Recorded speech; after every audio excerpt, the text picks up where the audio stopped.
Bajoran workers, your attention, please. Your attempt to seize control of this facility is going to fail. You are valuable workers, and we wish you no harm. However, if you do not return control of this to your classy supervisors, we will be forced to take action. Make your decision. What happened to your crew? Oh, we were dead. Mr. Sewell, you will lay in an evasive course back to the Constellation. Aye, aye, sir. Belay that last order, helmsman. We're going to attack. You will carry out my last order, Mr. Sewell.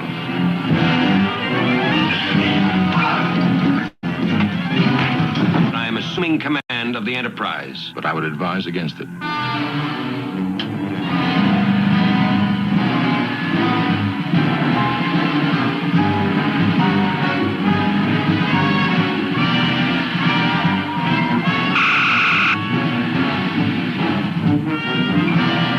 Scotty, get us out of here. Prepare to beam me aboard on my signal. Gentlemen, I suggest you beam me aboard.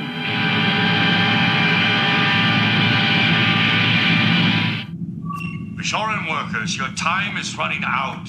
But it's not too late. You can still surrender and save your lives. The Enterprise has taken on a life of its own. I believe the Enterprise may be forming an intelligence. And is turning fantasy into real-life danger. You're saying the ship is under the control of the holodeck? Now, can anyone regain control of the Enterprise? I don't know if we can stop the ship. Before it sacrifices the entire crew? It's an earthquake. Next time on Star Trek: The Next Generation.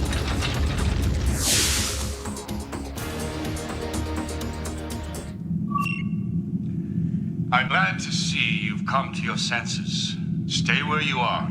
When Cardassian security arrives, they will place you into custody, but you will not be harmed. You have my word. There's only one way to catch it. They made this missile unstoppable. Only one way to change its course. Millions of innocent people about to die when you detonate. Only one way to prevent disaster. I'd be killing myself in the process. Only one way to stop a doomsday missile from hitting its target. Hang on. This way. Initiate the self-destruct sequence. Star Trek Voyager.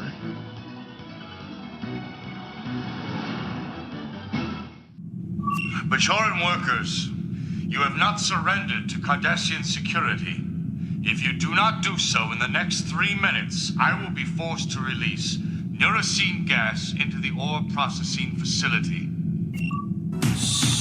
What are you doing? Sometimes I hum warp engine sounds just to soothe myself. I get it. It's like... Security to Deck 11. Something is very wrong down here. What do you think's in that cargo that has everyone so wound up? I hope it's old communicators. You know the original clamshell design? Shields up. Yellow alert. Our crew is ready and focused. Do you know how hard it is to get cheese out of bird? Bajoran workers, you have 2 minutes left to give yourselves up to your Cardassian overseers and save your lives. Captain's log, stardate 4731.3. The M5 Multitronic unit has taken over total control of the Enterprise. I can't run a starship with 20 crewmen. The M5 can. That thing murdered one of my crewmen, and now you tell me you can't turn it off?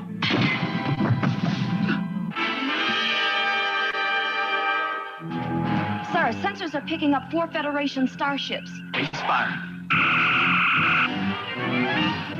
Hit on the Lexington. We're firing again, sir. The Excalibur, a direct hit. The Hood and Potemkin are moving off.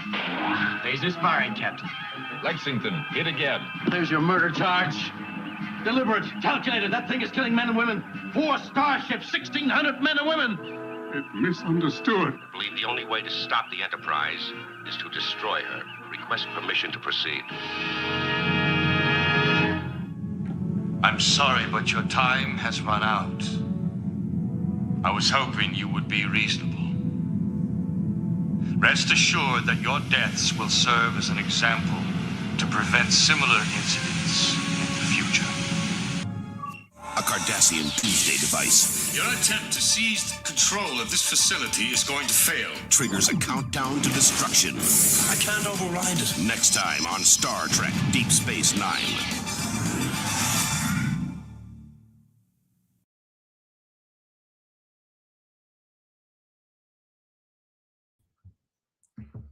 Well, are we doing a stream? Are we doing a stream?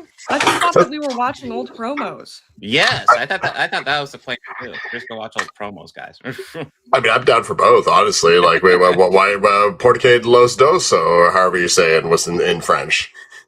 Yeah. No, we will be for today's little stream. We will be discussing what Star Trek thinks of AI, and I really found going through this. There's like 4 series that like really tackle AI decent amount, and their views on it, I think, are actually kind of interesting. I think it kind of shows the views of the culture going through, because it's different. Like the way the original series handles AI versus TNG is vastly different. And what's strange is I think probably the ones that have the most in common is how the original series handles AI and how Lower Decks handles AI.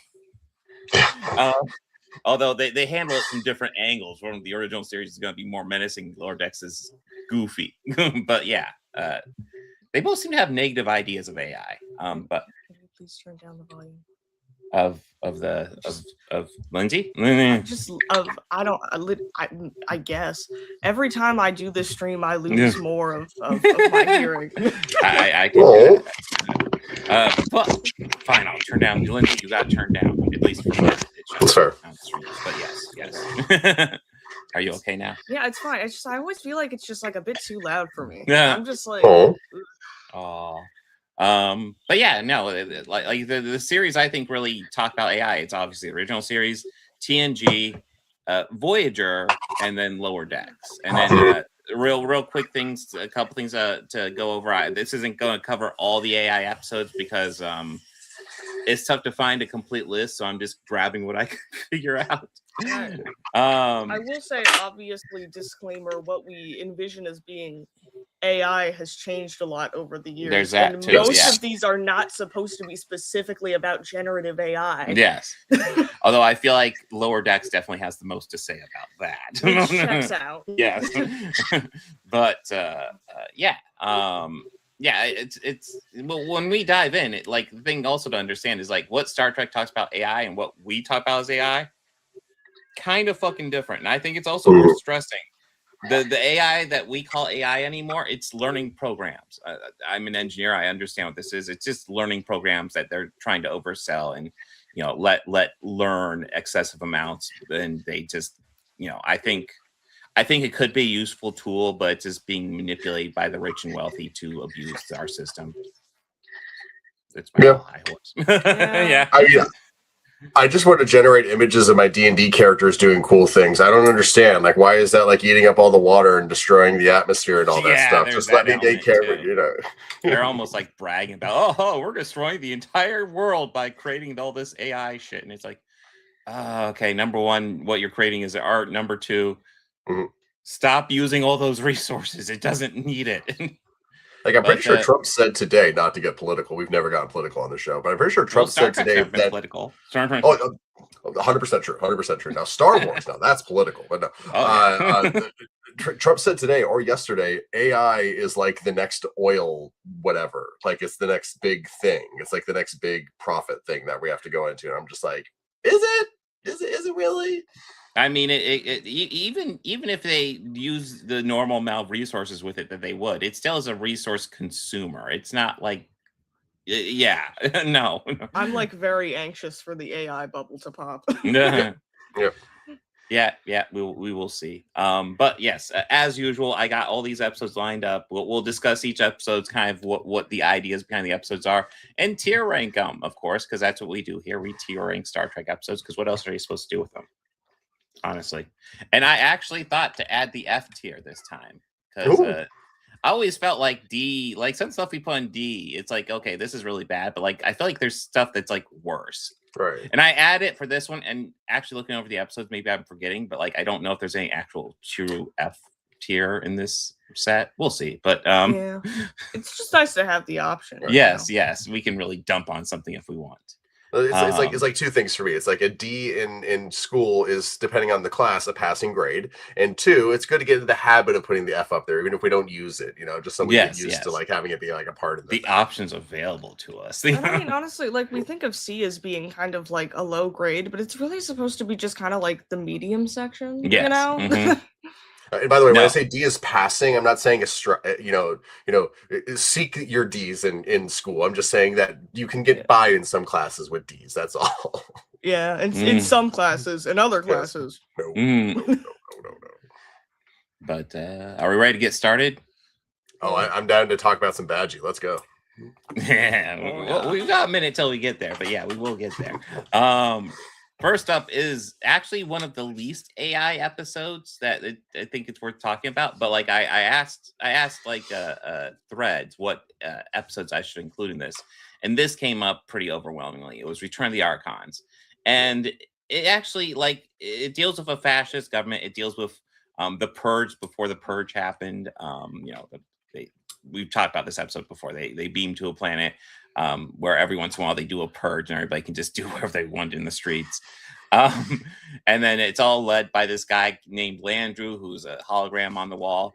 But what makes it on here, why it makes it on here, is because at the end, we discover Landru is a computer. And this is the first example of Kirk talking a computer to death. Which the first happens quite a bit in these episodes. I want to say 4 out of the 5 episodes conclude with Kirk talking the computer to death, which is kind of awesome. The best speaker ever. Yeah, he can just destroy that computer just through conversation. Thoughts on Return of the Archons? I still love this intro. This is one of my favorite teasers. Yeah. It's so good. Like I love freaking Sulu, and having the bad thing happen to him. I guess we shouldn't go too spoilery. It's just like it really hooks you into it. It's a 60-year-old episode. I think we're okay. That's true too. But it opens with them like Sulu and I want to say Random Red Shirt on this planet doing an away mission. I think the Random Red Shirt gets captured, but then the Sulu is able to get away, but he still gets the mind whammy on him. And so when he transports to the ship, he's all like, fucking Landru is my best bro. I love him. And there's even a point, because this is season 1. So usually in season 1, Sulu's second command. And I noticed like midway through the episode, Kirk and Spock are on the planet because of course they are. Yeah. And I was like, Scotty's in charge. That's weird. And I realized, oh yeah, it's because Sulu has the mind whammy on him. It'd be weird to put him in charge.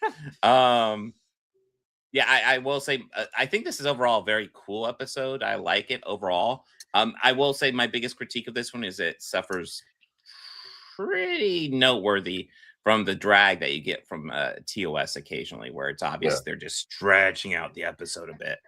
Yeah. So it's not a perfect episode, but I think it's solid. Ashley, what are your thoughts? Oh, go ahead, Lindsay. I was just gonna say, did they ever justify why they have to purge every day? Because that's kind of the thing about the Purge and the Purge movies. Doing it once a year, you have time to recover. Doing it every day, no, that's just going to be a spiral. Your society's just going to go down. No. Obviously, it doesn't. Landru knows. That's true. Okay, These are questions for Landru. You need to ask him. But yeah, Landru as the tyrannical computer leader. What are your thoughts, Ashton? I will say, on like the topic of sort of like the purge setting, I always find stuff like this kind of interesting in stories because it tends to because don't get me wrong, if we did go into a society for even like an hour or so where everyone was just allowed to do whatever they want with no consequences, I'm certain there's a certain number of people that would take that opportunity to do really wild and immoral stuff. Yeah. But I feel like it always, in stories, it tends to turn into this thing where it's kind of like everyone's kind of doing stuff like that. And I think it's kind of interesting, and I think it reveals a little bit about kind of how the authors feel about humanity, as a whole. Like if we didn't have these sort of structural rules, people would just do that sort of thing. It kind of reminds me of a book I read in high school. I'm like so off the AI topic right now. It reminds me of a book that I read in high school. It was called Lord of the Flies, and it sort of seemed to take sort of an approach like that as well. Yeah, I don't know, I think it's kind of an interesting concept, but I don't think it's one that I necessarily agree with. You know? Yeah, no. Well, I've always made the joke that, like, listen, if the Purge ever became real, they better look out, because I'm going to be downloading so many music and movies on that thing. It's going to be insane. I'm just out here hitting up all of like the niche record stores. So if we were ranking this, where do we want to put it? It is a pretty iconic one, and like, I do love the moment where Kirk kind of starts figuring it out, and he realizes, like, oh wait, so we can just kind of just say no, we're not going to follow your orders, and you just don't know how to respond to that. Is one of my favorite moments in Star Trek. That's like, it's so good. Like, what do they say? Like, they like convene with each other for a minute, and then they like, I don't believe that you heard me. We are going to repeat the order one more time. Yes.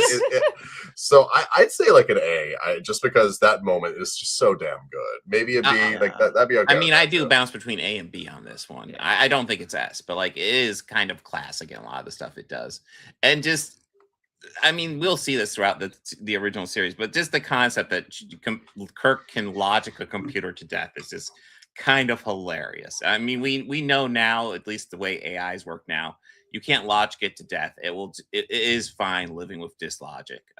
It will just keep on doing its thing. I will say, I'm not really like I don't have super strong opinions on where it goes, but I will say I don't think it should go any lower than B. That's I think concept wise and through probably like 75% of the episode, I think it's pretty solid. I just think there's a bit of drag in it. That's my biggest critique of this one. If it was like a 40-minute episode, it'd probably be much higher in my estimate. But that brings us to the episode that I think actually starts dealing with AI, the Changeling. I know my mom always says this is like the prototype version of Star Trek the Motion Picture. Cool. I can see that argument, but essentially they come across this small, like they think it's like a really small ship out there, and you know, like they end up exchanging some fire with it, and it's way more powerful than they are. They're like, what the fuck is this? And they're like, oh my god, it's really small. It literally beams aboard their ship, and it's a computer designed to wipe out all organic life because it views it as inferior. But it quickly assumes that Captain Kirk is its maker, because it was made by somebody named Jackson Roy Kirk, and its files have been damaged. So it's like, oh, Captain Kirk, Jackson Roy Kirk, same dude. So it follows Captain Kirk's commands, and the computer goes around and just kind of does whatever the fuck it wants. This is the episode where Uhura gets her mind completely wiped and and instead of like just restoring her, she has to relearn everything, which is just wild.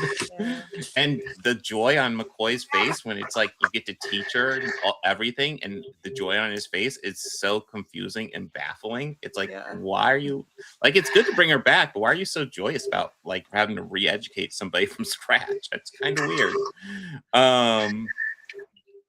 Again, it also ends with Kirk logicking the computer to death, essentially saying, "How can you be flawless when you're made by a human, and you made the flaw that thinking that I'm Jackson Roy Kirk? How are you able to do this?" And just logic it to death that way. This is another thing. This is also trivia. This is also an episode where Scotty dies, and the computer just goes, "Oh, we can fix this unit. Oh, we can." I forgot about that. Scotty did die. Yes, he totally died. Like gesturing to her, can you fix this unit? And he's like, "There's nothing wrong with her. She's I just fine." wiped her memory banks, but she's fine." And it's like, oh shit. Thoughts? I think this is for fun. Like Spock, so you have like right there in the thumbnail, Spock providing a freaking mind meld on a robot just by itself is kind of just like a bit of a novel concept. The connection, I do like that you brought up the connections to Star Trek: The Motion Picture, because I definitely had those vibes while I was watching this. Yeah. And I don't know. I think it's kind of fun. I think it's cute that there's just this awkward little thing just floating around the ship, and it for the time it looks pretty good. And you know, it's not an incredible episode for me, but it's pretty dang good. I had fun with it. I mean, it's weird. Like I think they have a lot of the same story. I think Motion Picture looks better, But I think I enjoy Changeling more, even though I think there's more issues with the story of Changeling. I think it's more entertaining. Yeah, honestly, I think it probably could have benefited from having a bit of a longer runtime. Yeah, To be able to flesh stuff out more. Maybe not as long as the motion picture. But yeah, maybe not quite that long, but I could see it making a pretty good movie if they really wanted to and were committed. I do like when as previously stated, I do like the Spock mind meld scene with the robot. And one thing that I really enjoy about that is that he's really obviously just kind of like spinning it around a little bit. Yeah. Which I think is kind of fun. But yeah, I think obviously, once again, looking at the AI consequences of this, it's dealing with an AI, and it's pointing out that AI is kind of fucking stupid, and it kind of fucking is. And it makes flaws and mistakes, which is huge. Like, I think there's gonna be a lot of recurring themes of that throughout these. That AI is a very flawed concept. Like, it can do interesting things, but when it makes mistakes, it can like really stick to its guns sometimes. And like, I mean, this is just my own personal experience, like random chat GPT stuff and things, but like it is not willing to admit when it's made a mistake at times. And absolutely not. Even like what 60 years before all this, like I think this is kind of a good and like it's ahead of its time in an interesting way. Yeah, you can shove evidence in its face. It'll be like, no, I'm right, you're wrong. And we'll encounter that later as well with another one for sure. Also, just like to confirm, doesn't Uhura get her mind wiped for the heinous crime of singing on the bridge? Yes. That's the crime she committed. She sang on the bridge. The computer's like, what the fuck are you doing? Let's wipe this shit. I don't know what the fuck you're doing. Let's wipe this. This unit's defective. I kind of lean towards an A tier on this one. What do you guys think? I mean, go with that. It has. I'm okay with A. I think it's pretty engaging and has some good points. So. Yeah, it definitely deals with AI a lot. So it's on brand. Yeah, it's very much on brand. Oh, on topic. I mean, on topic. Yeah. Yeah. Well, I mean, I would say Return of the Archons is the only one that's kind of a little bit off topic, but I get it. It also has to be included because it's Kirk talking a computer to death for the first time. Yeah. That's important. It's a superpower. Yes. Next, we have a definitely a more comedic approach with Mud. The crew is abducted by an android that is under the control of Harry Mudd, and he has an island of androids that follow his command. Most of them are beautiful women. What a shock.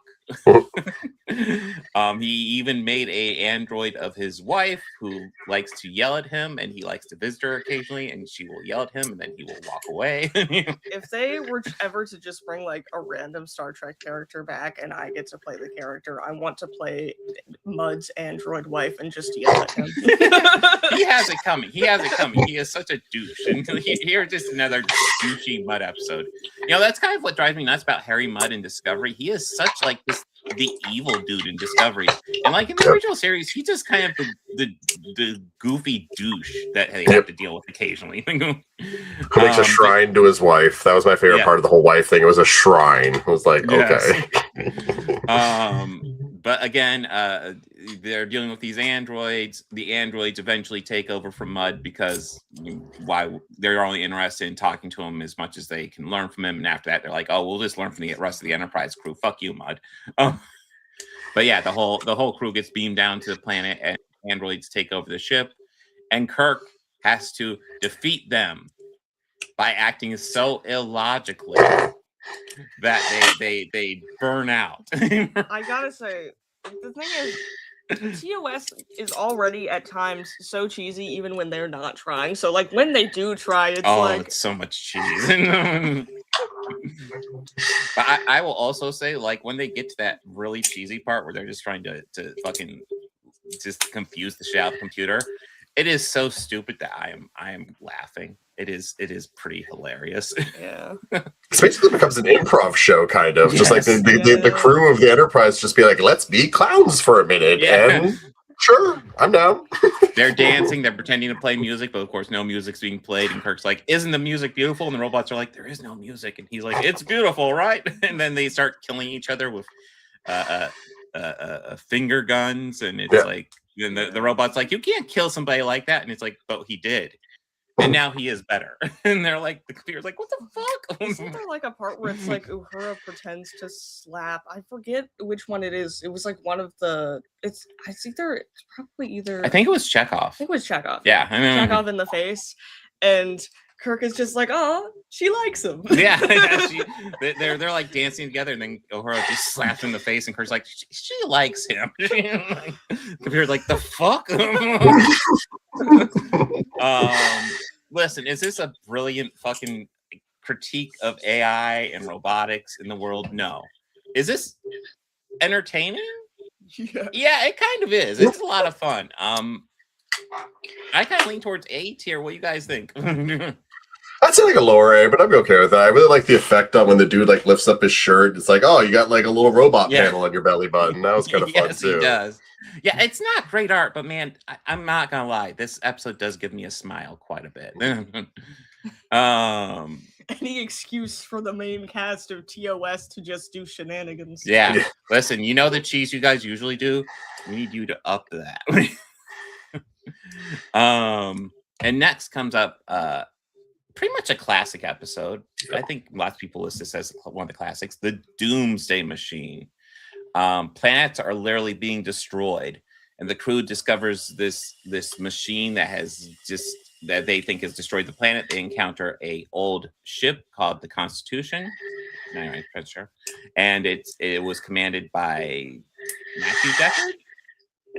I think so. And he evacuated his crew to save them to a planet. Unfortunately, that planet was destroyed, and he was the only one to survive, and he's having a breakdown. And yeah, Kirk theorizes this is just a machine released by, like, meant to be like, you know, he reiterates it's kind of like the H-bomb. It's supposed to be the war-killing weapon, the thing you're never supposed to unleash, because it'll just destroy everybody. And somehow it got unleashed, and he thinks, and we never have any follow-up to this, which is kind of cool. It's just a device that's out there killing everything.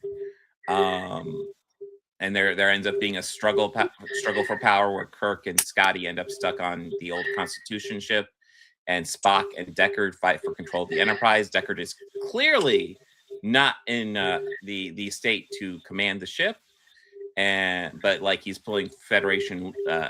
I do think this scene's wild. He's pulling Federation regulations, and Spock's like, "Well, I can't overrule the Federation regulations." And McCoy's like, "Well, you have to do something, Spock." And Spock's like, "Well, the only thing that can be done, Doctor, is he can be found to be medically unfit to take command. Hint, hint, wink, wink." And McCoy's like, "Oh, shit. Then in that case, I'll do that." And then it's like, "Okay, did you? Where's your paperwork?" And it's like, "Oh shit." I do think it's kind of wild because I would assume there's anything like that, and McCoy should know this. And the fact that Spock has to remind him is wild. But it should be. I would think it'd be fairly clear, like essentially, you should require him to do a medical exam, and if he refuses the medical exam, you can use that as ground to rule him some shit. And McCoy seems to not know shit, which is kind of wild. I don't know. You're acting like kind of weird. Go away. Yeah, he's like, "Spock, you can't just let him take command." It's like, McCoy, if he's insane, that's your department. But overall, I think this is kind of a classic episode. It's entertaining. I love that mainly deals with a lot of character stuff. There's this planet-killing weapon, but we're mainly dealing with the issue of this old captain who's gone insane and just is like, "I'm going to do everything in my power to destroy it," and them having to combat with that while also dealing with this planet-killing weapon. I think it's overall a very cool episode. What do you guys think?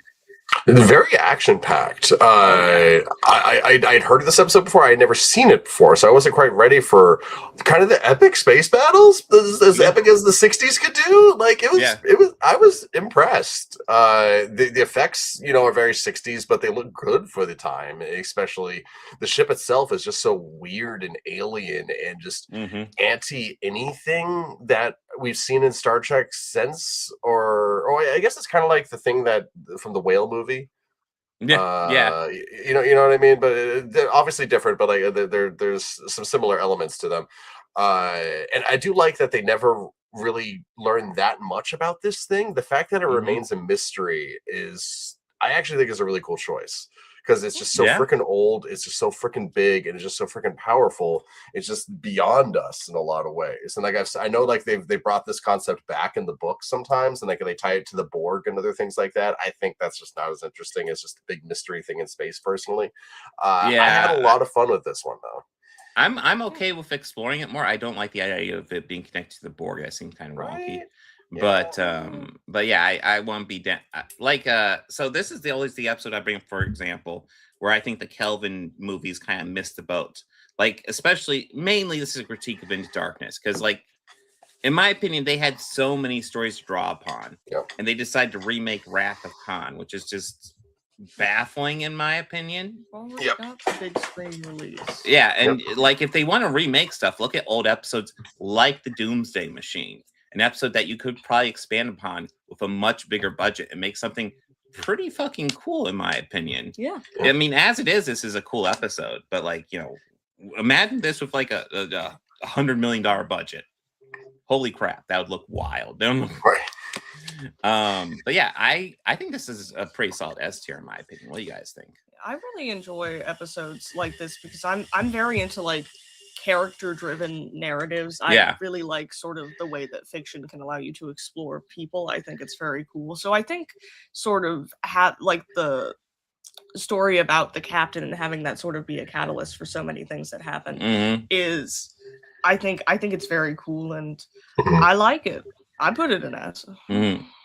It's also a very Ahab story, which I appreciate the way. Yeah. So yes, very much so. Yeah. Man, I need to read that. Actually, I've never read it, but yeah, I mean, they harken back to it a lot, especially in Star Trek. I mean, that was Star Trek 2 did that. Star Trek 8 did that as well. Also, one of my favorite versions of that story is the '90s TV movie starring Patrick Picard as Ahab. Just Patrick. You know what I meant. Yeah. I really love James T. Shatner as my that Jerry of Nine. Yes. Jerry of Nine. I know who these people are. But that brings us to our last TOS episode that really deals with AI. But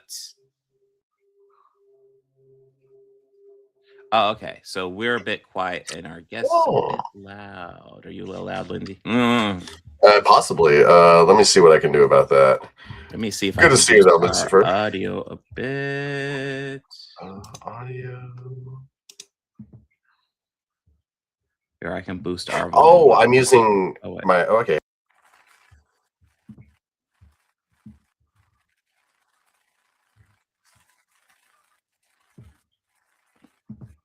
Okay, can you guys hear me? Are we louder now? I can't hear you, Lindsay. Yeah, I can't hear you at all.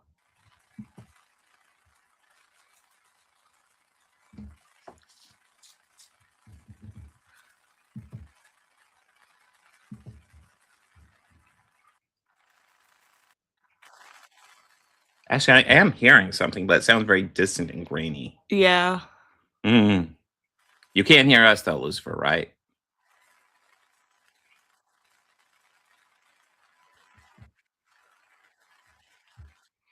I'm not confident. Lindsay vanished. Hold on. Microphone shenanigans, indeed. It's madness. Hey, we're audible though, so there's something. Yeah. But yes, God, we're almost to the end of the original series. Yeah, Lucifer, you just derailed the whole stream. We lost Lindsay. You know, we have nothing now. We're never gonna see him again. Yeah, we're listen. There's nothing for us to do but just stare at us. But just stare at each other in the screen awkwardly.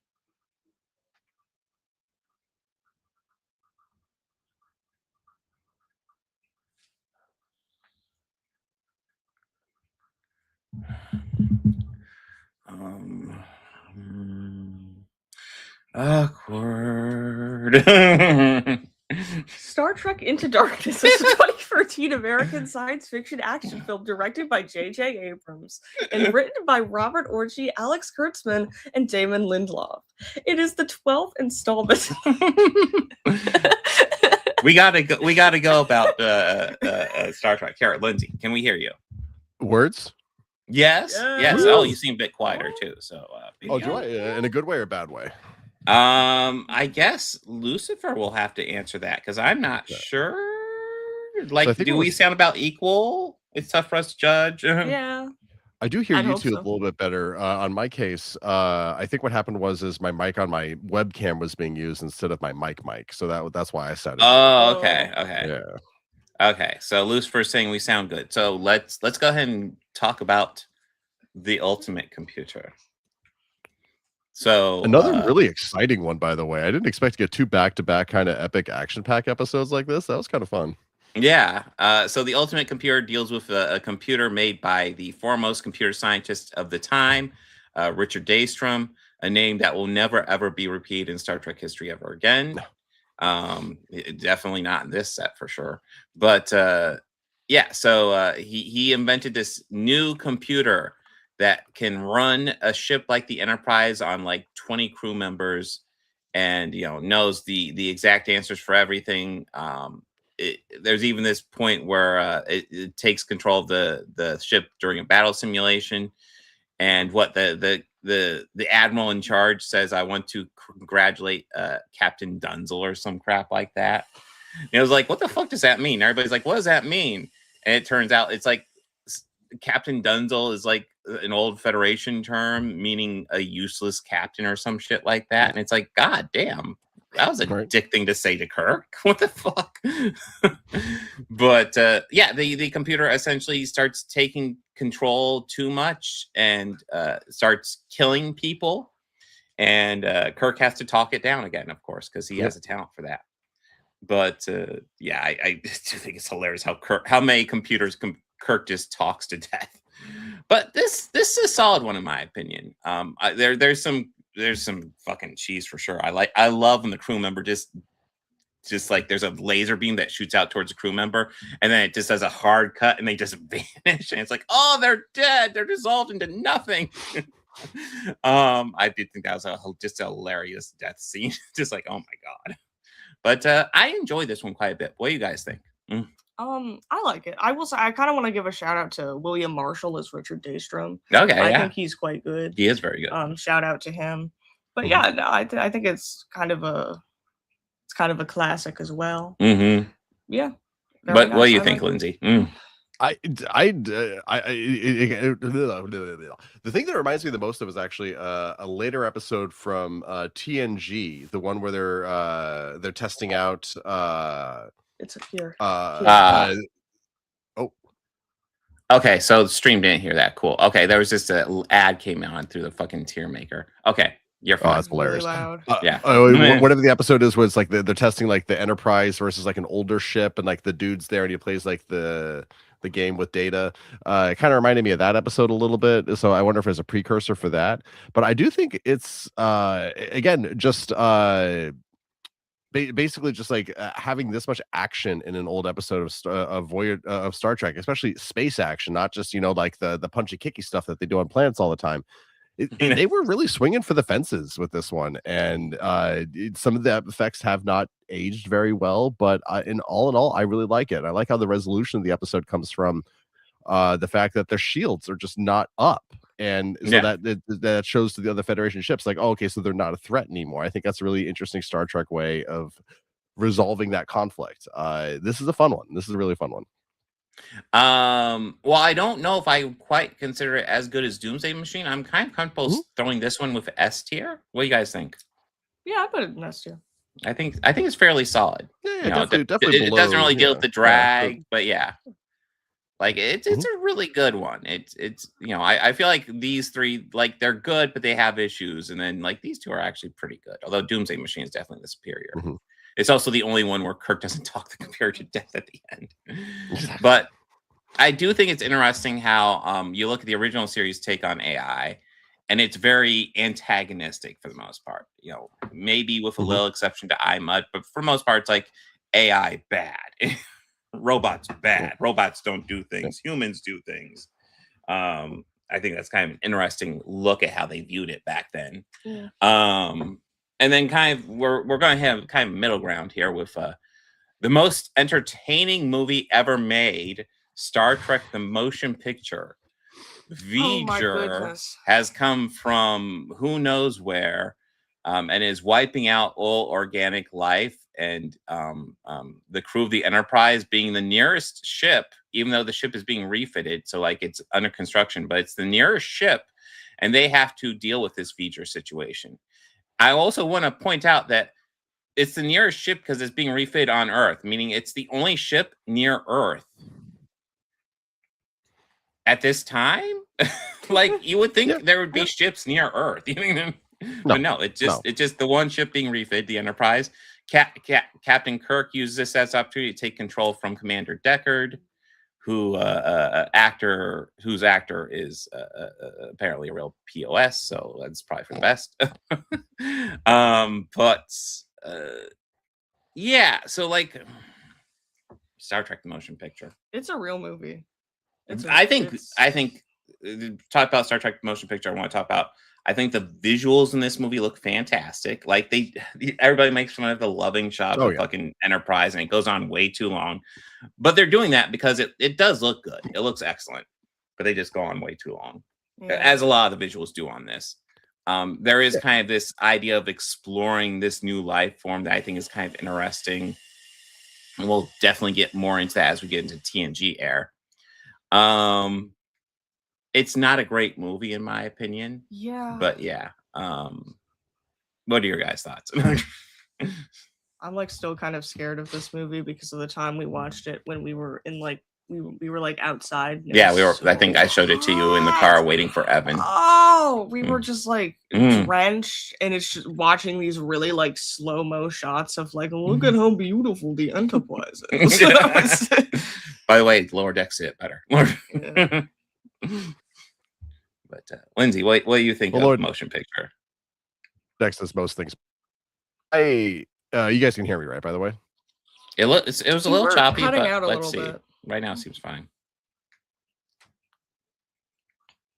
Wait, did we lose him? Okay. No. Okay, I'm okay now though. I'm not sure. Am I?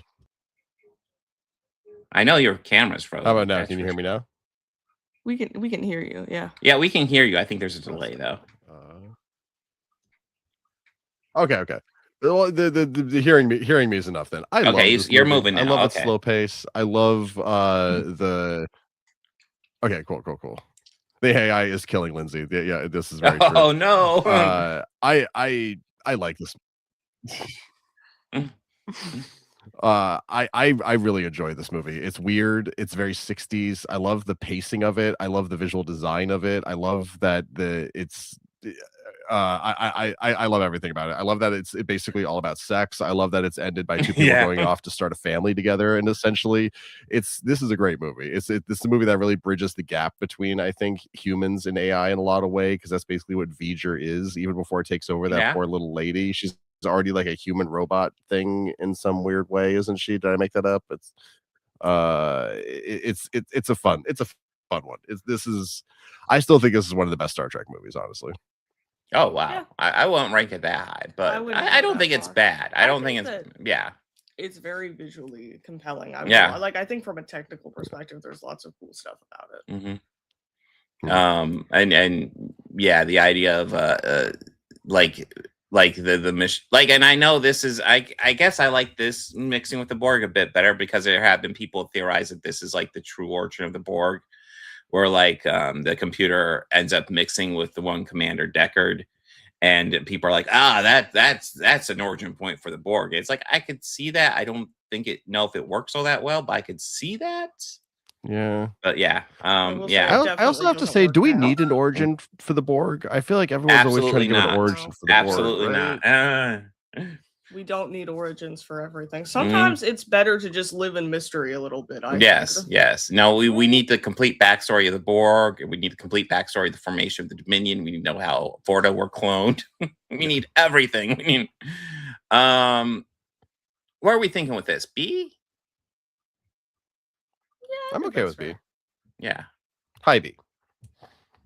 Yeah, okay. I can go with that. Like, even though I have my issues with this, like, it's mostly to do with the pacing. I think the storyline's interesting, and I think the visuals are kind of amazing. Like if we were judging Star Trek movies by visuals, I mean, Star Trek: The Motion Picture might be number one. And that brings us to our one entry of season 1 TNG, and we'll also see a bit different look at AI in TNG than we see in a lot of other of the Star Treks. But this one's kind of almost like a throwback episode of old school AI, and kind of a doomsday machinist too in its premise. So they come across a planet and all life is like wiped out, and they kind of knew a little bit of background about this planet. They're like, well, if it's completely empty, let's beam down and see if we can figure out exactly what happened. So they beam down, and they instantly are coming across all these little fucking war games and stuff like that designed to trap enemies and stuff like that. And yeah, they're quickly getting trapped. They get Riker in this weird bubble thing. Data and Yar have to work together to blow up these little drone strike things. Crusher gets a fucking broken leg, and Picard has to watch over her for a little bit. And it's all being run by this old computer that was set up to sell weapons to aliens, and it wiped out the culture. Yep. So kind of definitely a negative view on AI, which is not something we're going to see a whole lot of it when we're looking at TNG.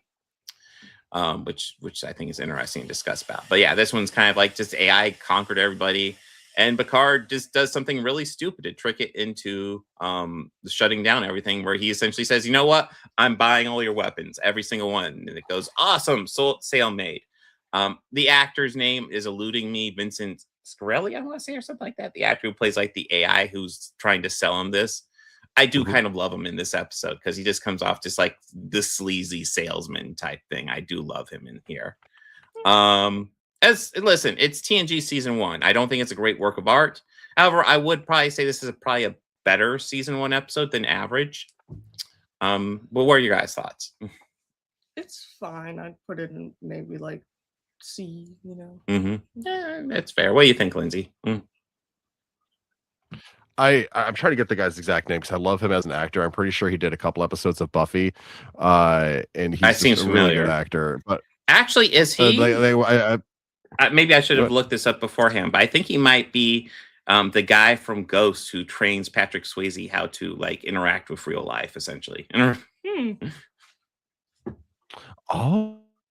Oh, is that the It's same? been a while guy? since I've seen it, but I think it's him. That's hilarious. Yeah. It's been it's been a long time since I've seen Ghost, so do not take my opinion on that in any way, shape, or form. Oh wait, am I? You were a little choppy, but I think you're back. There was a moment when you were very still and quiet, and I got scared. But then you came back, and I was like, maybe he just wasn't doing anything at that point in time. Maybe he was deep in thought. Oh, we lost Lindsay again. Son of a bitch. Oh, wait, he's moving? He's moving? Is he there? I don't know what's going on. I did not think of the clown episode, but that is a great one. Shout out clown episode. Of Yes. I'll lock that one. Let's see. Is Lindsay coming back? Watch, Lindsay's actually hosting the entire show. We're the ones that are completely locked out. We're the ones that are... Star Trek Into Darkness was a 2013 movie directed by J.J. Abrams. I think I got rid of.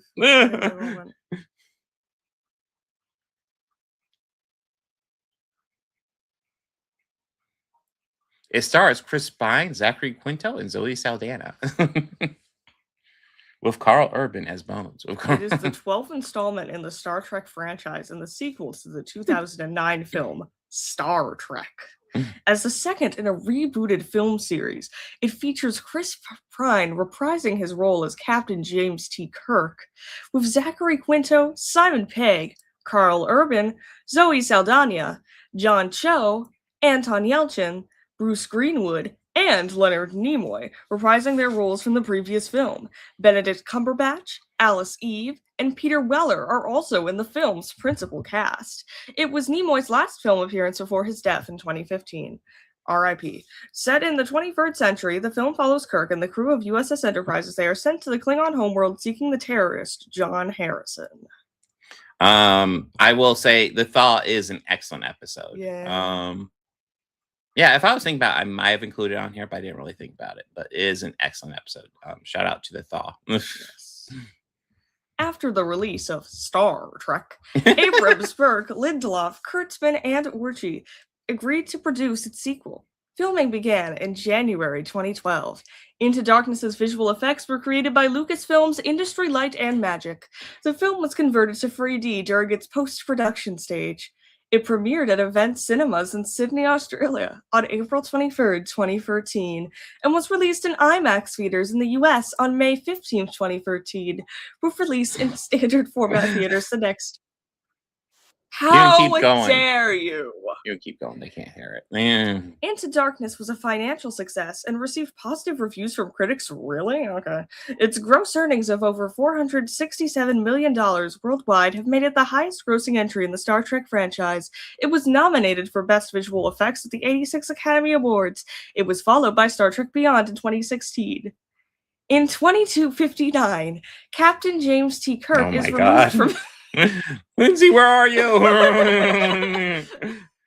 Is removed from command of the starship USS Enterprise for violating the Prime Directive by revealing the ship to the primitive inhabitants of the planet Nibiru to save them and Spock from a cataclysmic volcanic eruption. Lindsay, you have to stop dropping out. Otherwise, we're just going to learn so many factoids about the great movie Star Trek Into Darkness. I mean, look, if that's what the cost is here, I'm okay with that, honestly. Anyways, thoughts on Arsenal of Freedom? That's where you cut out. Great actor.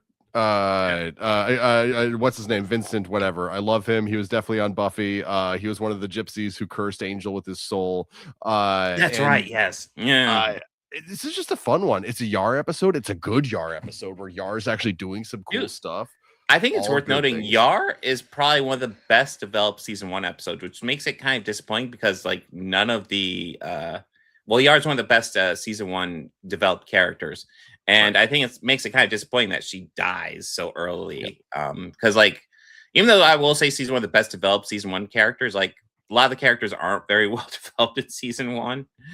But yeah, Yar had potential. She did. And I love the way that they figure out how to kill these things. It's like, I shoot, then you shoot, then we shoot together. It's like a puzzle. They have to figure it out. It's not just shoot until everyone stops moving.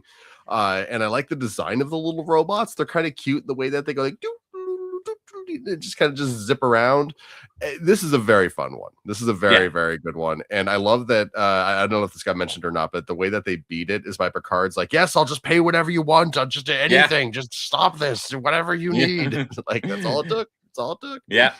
But yeah, you talk about how like Data and Yar have to work together to defeat a lot of the drones and stuff like that. And I do like that element because every drone is a little bit tougher. It's a little bit more resistant. They have to figure out how to beat it. I don't think it's great, but like I think it's entertaining, especially for season 1. Are we thinking C or B? I'm between those two for this one. I'd lean B just because I really like the moment when they all get attacked and Data grabs Yar and throws her behind cover because they have their cute little relationship. It's like she really does mean something to him. I think that's great. That is cool. Yeah, I do like that touch. That's fun. Also, the whole subplot of like Picard and Crusher. If you talked about this while I was gone, I'm sorry. Are in the hole, and it's like they're trying to use like old school medicine, like based off like plants and stuff like that, to heal them while they're dealing with these like crazy robots. I like the contrast there. I think that's interesting. Rest assured that the only thing that you've missed while you've been gone is hearing me recite the Star Trek Into Darkness Wikipedia page.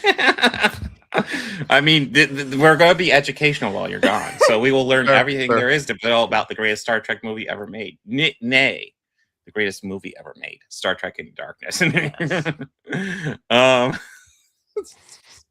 Anyways, next up, we're moving on to season 2. We got 2 season 2 entries. This is the first one's kind of more antagonistic towards AI, which is Elementary Dear Data. And this tier maker keeps on throwing an ad in our ear, which is really fucking obnoxious. 6th time it's happened this stream, and it's happened, I want to say, like 5 times in the past 5 minutes. Or yeah, like no, that. it keeps on popping up a new ad, and I keep on muting it, which is just frustrating. It's always about how we want to buy a new car too. Stop. Anyways, the story is they have like a few hours. They have like 8 hours or something before they actually have to do anything, where they're meeting up with this ship. So they have some off time. So Data grabs Geordi and they decide to do some Sherlock Holmes shit. And I like Data goes through the mystery super fast, then Geordi gets upset and kind of storms out. And I thought that was kind of an overaction by Geordi. I get like maybe it's not fun, but it's like let Data do his thing and then pull him aside and say, hey, maybe we could actually work together and solve a mystery. That could be fun. But yeah, they essentially go back, and then Pulaski is being just the biggest bitch of all to Data, being like, you could never have deductive reasoning like Sherlock Holmes. You don't even understand deduction, Data, because you're a dumb fucking robot. And Data is like really like excited by this challenge and goes, yeah, I'm gonna show you that you're being a dumb bitch. But yeah, they take Pulaski in there. Geordi decides to program the computer to make an opponent capable of defeating Data. So the computer makes a self-aware hologram in the form of Dr. Moriarty, played by Daniel Davis, who incredible is performance. shopping for his next car. No, 8th time.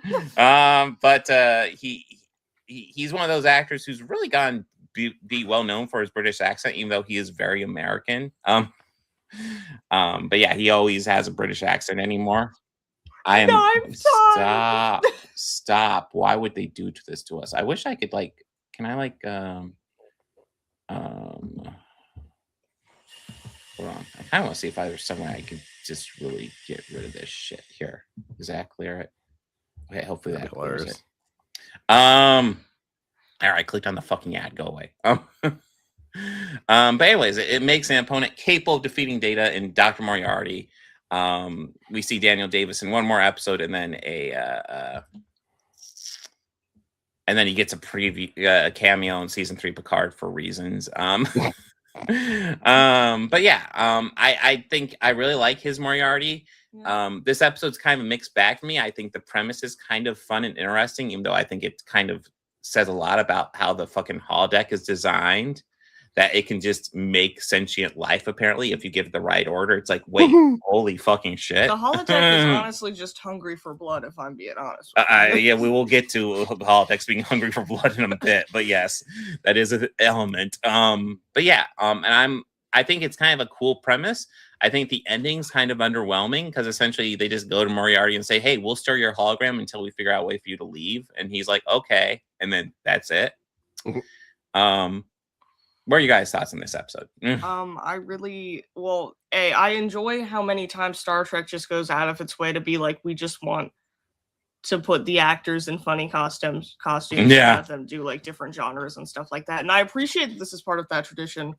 I think it's really fun that Data's a Sherlock Holmes nerd.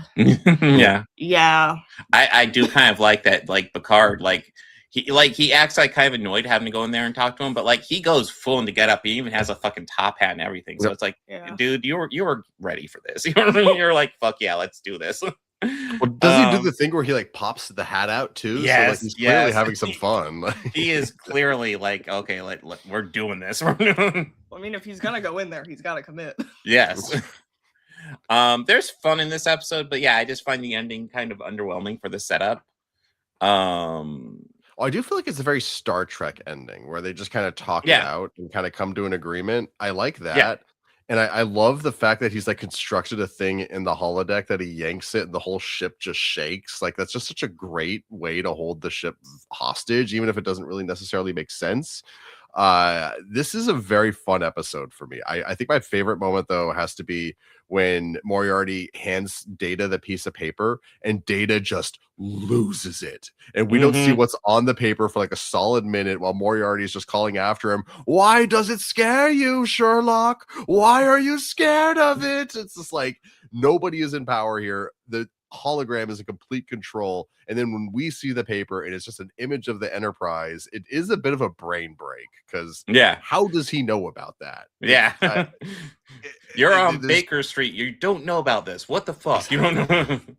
And then when they're walking down the holodeck and everything's like glitching around them and like kind of breaking a little bit as they go, I really like this episode. I agree that the ending may not be the best part of it, but I adore this episode with my soul. I even commented like when they walk into the holodeck for the last time and like he's breaking it and there was almost like a Blade Runner aesthetic to like the Baker Street that they had set up, and it was kind of cool.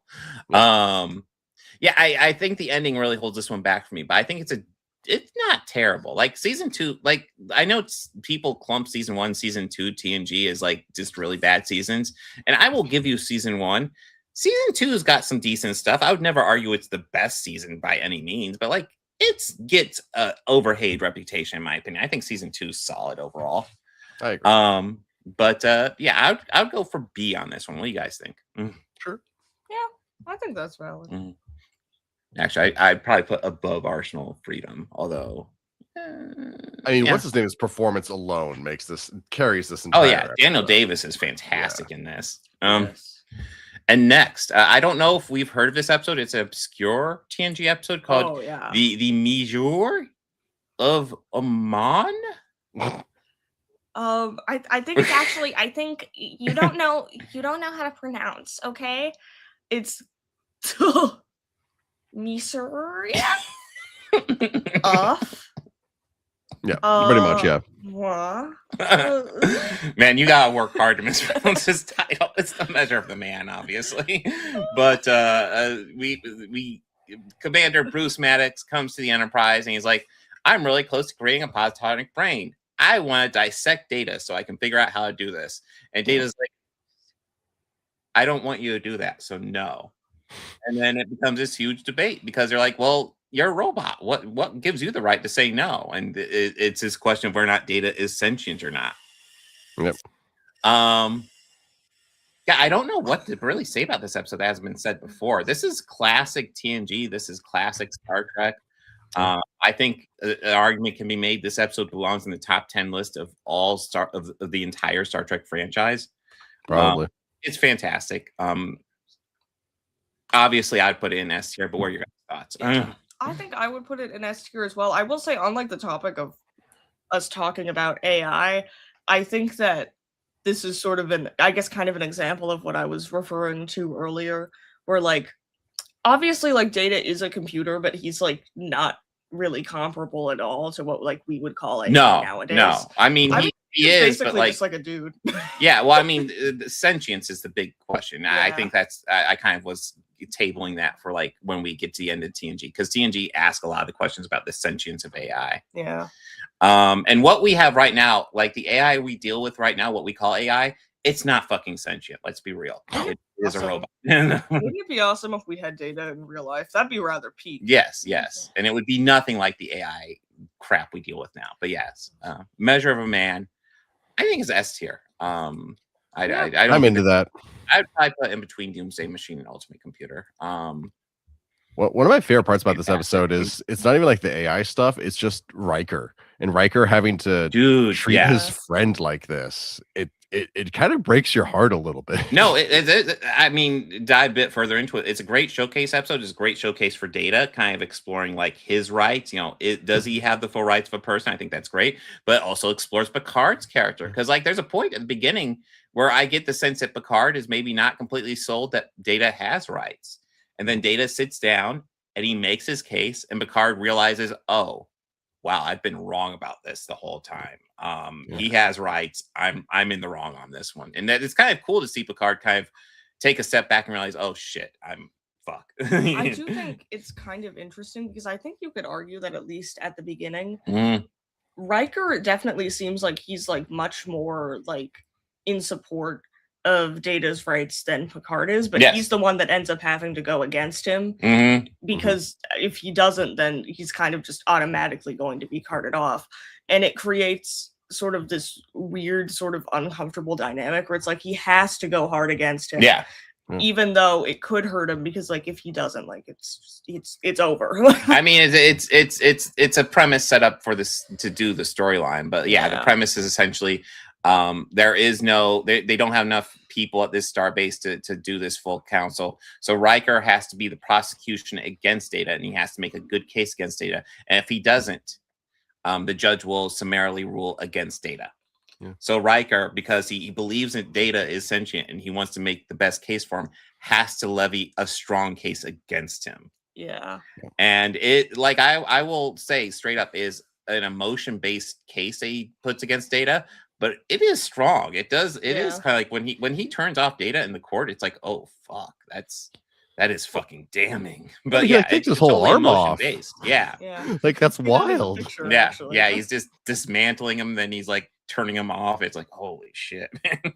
He's treating Data like a robot, and that's kind of his job. But yeah, overall, cringe. Fantastic episode. And Data essentially going to Riker and saying, hey, why aren't you at the party celebrating our victory? And he's like, because Data, I was your prosecution. I was so close to winning that. I almost like just destroyed rights for you and anybody like you forever. And Data's like, yeah, but I know the context of why you took that. And if you didn't take it, it would have happened anyway. So I still owe you, man. And it's like, it's nice to see him patch things up after that. And I think it does a good job of setting up Riker where he has to do a good job just to defend Data. He has to do a good job. It's a great Riker episode, great Picard episode, great Data episode. It's a great episode. That's here. Yes, let's go. Next up, Data makes a daughter with offspring. The child will be able to choose their gender. Yes. Star Trek's never been woke. What are we talking about? Woke Data. No, Data essentially is experimenting. Like it's kind of like an offshoot of Measure of a Man, where Maddox was attempting to make a positronic brain. Where Data goes, I think I might be able to do a positronic brain, and he does it, and he creates himself a daughter. And there's some interesting conversation happening here, because at first when Picard hears about it, he acts as kind of annoyed about Data, and Data literally just says, I'm sorry, Captain. I didn't know it was procedure for the crew to report their procreation activities to you. And he says that, and it's like, that's a good fucking point. Yeah. Data's solidly like making point, but yeah, you can't just do normal person stuff, Data. Yeah, you can't do, you're not a normal person, Data. You can't do that. And it's like, why not? But yeah, no, I think this is a very nice episode. The ending the ending is so predictable, but still kind of caused me to tear up a bit when it happens. Obviously, Lal doesn't make it, who is his daughter. There's obviously a dickhead admiral who's like, we have to take Lal away from you because we can't have that many androids in one place.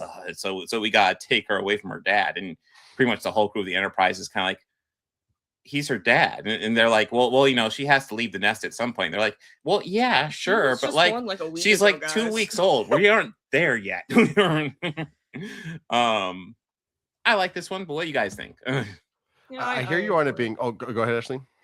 Oh no, you can go. You probably have more to say than I do. Oh, I was just gonna say, I even as a kid, I remember watching this episode and thinking, oh wait, I've never seen Data with a daughter before. And that kind of like made me feel weird. And then like, oh, when she dies at the end, it's like, oh, that makes sense. Yeah. not to be like, flippant about it, because Lal was an interesting character. I like her little journey. I like that she could start doing contractions. Yeah. Which her dad can't do, so she's already like learning. Depending on the writing of the script, yes. Depending on the writing.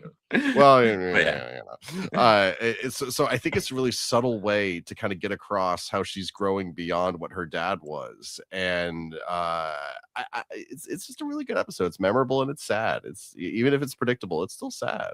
Yeah. What are we thinking for ranking on this one?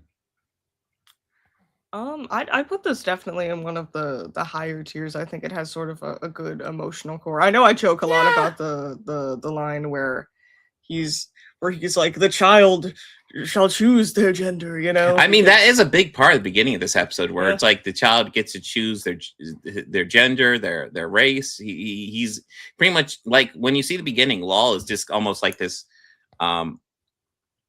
I don't want to say shapeless, but like almost this like alien android type thing. It looks like it's just supposed to be like the bare bones of the android Very body. kind of nondescript. And yeah, and Data's just giving Law options. You know, what do you want to look like? And Law is able to choose everything.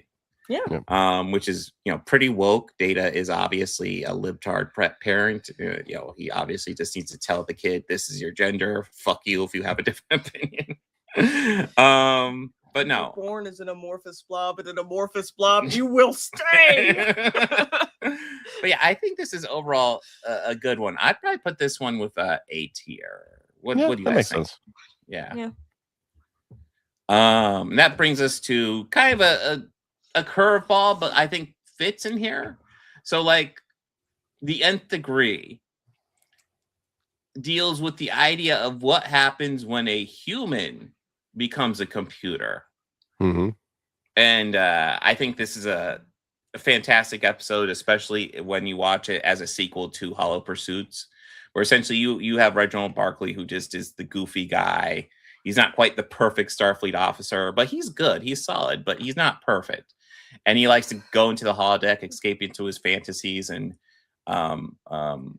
humiliate his higher ranking officers, and undoubtedly hook up with some of the officers as well. It's best not to ask questions too deep into what he does in the holodeck, but this is like the follow-up where in that episode, like, all the officers are like so much more professional and on time than he is. They're so on point, and he's kind of just like more the average dude. Here he gets hit with an alien ray, and he becomes like super fucking intelligent, to the point where he is so far beyond the rest of the crew, it's ridiculous. Yeah. Like, there's that great scene where like Riker is like, "Whoa, Barkley, how did you do this thing?" And Barkley is just explaining it to him, and you just see the look on Riker's face as they go further and further into the conversation, that he is just getting more and more lost as they go, and he's just like, of course. Riker's just not there. Totally. But yeah, eventually Barkley becomes the computer, and essentially it falls into kind of the cliche TNG storyline where it's actually just this alien thing. They implanted Barkley with advanced technology, and then they release it so they can meet the humans, essentially. It's kind of a fun episode. But I don't know. I like this, even though it falls to the TNG cliche that lots of TNG episodes do. I enjoy this one. But what are you guys' thoughts on Nth Degree? I do like that you sort of have Barclay as a character who's just kind of like a relatively normal dude. Yeah. You could argue that some of the holodeck stuff is kind of creepy, given that he's using their likeness without permission. But like, for the most part, he's just kind of like a regular guy on the ship, and he just keeps on getting into these situations, you know? Yes. Yeah. I think it's fun. I don't have super strong opinions on this episode, though, admittedly. What do you think, Lindsay? I enjoy this one. I like when Quark is like, "Computer, I need a blue, I need a blah, I need a blue, and I need a blue," and the computer's like, "That does not exist." "Fine, I'll tell you how to make it." It's just such a sassy moment. I really like it. The ending is like a little underwhelming. Yes. Kind of. But again, kind of in that Star Trek way, where it's like, so this isn't about conflict. It's not about like action. This is about conflict. And I do like the idea of, we don't go exploring the galaxy, we bring the galaxy to us, is kind of like an interesting take on the, trying to be a Star Trekky type thing. So it's on the weaker side, but I do love me some Barkley, and that shot of him in the chair with all the lights going into his head has kind of been burned in my head my entire life. It's good, but it's not amazing. I mean, I'm comfortable with this in A. What do you guys think? Yeah, that's cool. I've always liked this one. Honestly, I know we're like already in the middle of the tier list, but I'm looking back on it, and I do think the other Barclay episode would kind of be interesting to do because it discusses the ethics of. I mean, it doesn't really discusses it, but there does kind of like that thing where he's using like other people's likenesses without their permission, which is a real question about modern day AI. But it's too late now. True. So just like circle it around your mind a little bit. Maybe we will do a Barclay themed stream sometime, because that could be a shorter stream because he hasn't done that many episodes. But yeah, there's definitely things to discuss with Barclay. Yeah, because especially stuff on Voyager, you can get some interesting mileage out of that, I think. Oh yeah, there's actually a decent amount of Voyager Barclay stuff you haven't seen actually. Although I think you've even seen that most of it. But yeah, that brings us to season 3 TNG. Oh well, actually, I think we're a little bit off here. I think Booby Trap was supposed to be before Nth Degree. I'm a failure, guys. Shame. Yes, I'm very confident Booby Trap is before Nth Degree, and I just want to say this again, Booby. You're so funny. I know, Booby. Anyways, speaking of boobies, this episode begins with Geordi on a first date with somebody. Only date with Julie Warner, yes. And a brief cameo in Star Trek.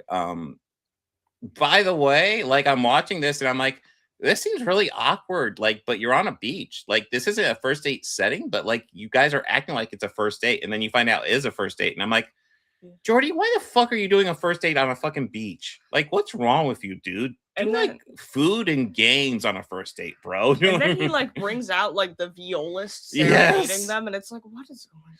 I mean, what are you doing, man?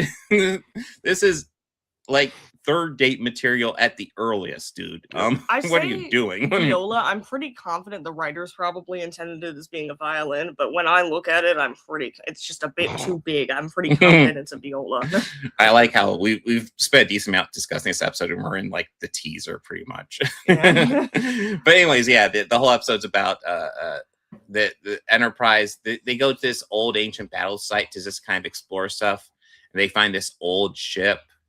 And they essentially end up in this ancient booby trap this ship end up in. And they have to figure out a way out. But essentially, anytime they expend energy, the trap just holds them closer. They essentially have to figure out how to escape without pretty much using any energy. And part of how Geordi is troubleshooting this is he goes to the holodeck to where they have the plan, the prototype engine for the Enterprise.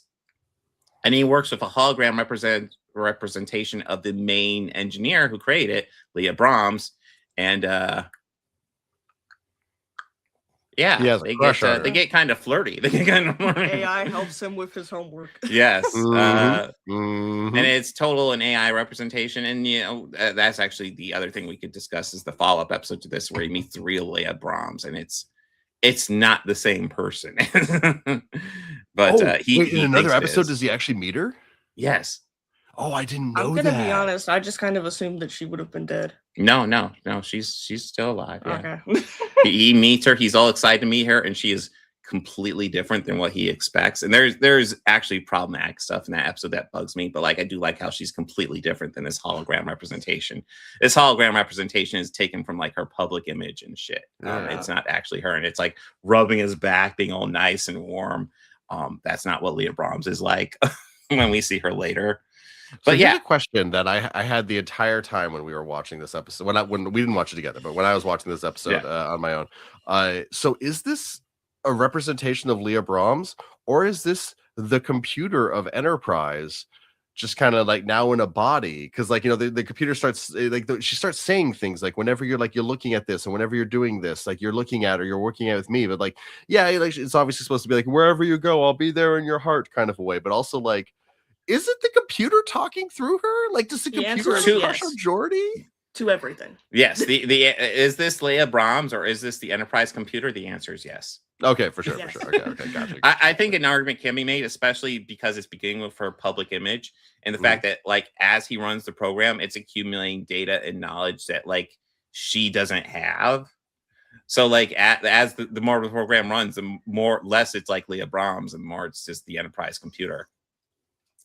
I think this is an entertaining episode. I don't think it's great. I think some of Geordi's issues with dating are kind of wonky, and I think probably my favorite moment here actually doesn't even deal with the AI, but it deals with Geordi talking with Guinan, and like they just have a normal conversation, and Geordi's like, how come I can talk to you and I can't talk to women? And Guinan's like, yeah, why can't you do that? And he's like, well, because it's different. And she's like, is it? Because that's the thing, it's not different, Geordi. You're making it different. You're making it fucking awkward taking her to a fucking beach on the first date, bro. Just fucking no, man. Yeah. And like, look, if you have to do the first day on the beach, and you have to have the guy playing the music, can you at least have him be like over there, not like right there in your grill, like yeah. Like, he was like right in their face playing it too, just like, oh. And I know that's like the comedy of the episode. Like, it's supposed to be a heightened realism, so it's not, but it's still just like, it's so awkward. Oh, and then the moment towards the end, it's like the ship is running out of power. They're on their last fumes. As Geordi is like, please, Picard, please let me have one more date with my hologram girlfriend so I can figure this problem out. It's like... There is that weird vibe to it where it's like, and then you could get the vibe when Picard just walks into the holodeck and he sees her. Like, his initial thought is like, the fuck are you doing, Geordi? Like, we're running out of power. I gave you this holodeck time so you could work on a solution, and you're with a woman? And you're yeah, Picard's quiet anger when he's just like, okay, Geordi, just talk. And it's just and like, Geordi does give him solutions, fortunately. Yeah. So obviously they were working on it, but you could tell Picard's first thought walking in, just like, what are you doing, Geordi? Apparently, I'm just buying your car. Clearly, yeah. 11th time. Yes, it's just, oh my god. But yeah, I think this is a flawed episode. It's entertaining enough, though. I do love all the history stuff, like the old battlefield, the old ship. Picard's like super into yeah, that's like, very cool. Yeah, all that's great. And then they find the recordings of the old stuff. All that stuff was so cool. I adored that. Mm-hmm. AI girlfriend helps me finish my science homework. I feel like this is a B tier. What do you guys think? B's cool. Yeah, it's not like bad, but like it's not. It's got questions, and I feel like it's definitely something to address when we get to kind of the overview of what TNG thought of AI. Yeah. That brings us to our second and last appearance of Moriarty in TNG, Ship in a Bottle. Also, another Barclay episode, and I did think it was kind of interesting to have Moriarty return in another Barclay episode. Kind of an interesting mix-up of guest stars there. Mm-hmm. But yeah, essentially, Barclay's going through the old holodeck programs. He stumbles into Moriarty. He's like, why is this program so big? Why is it held in like this reserved area?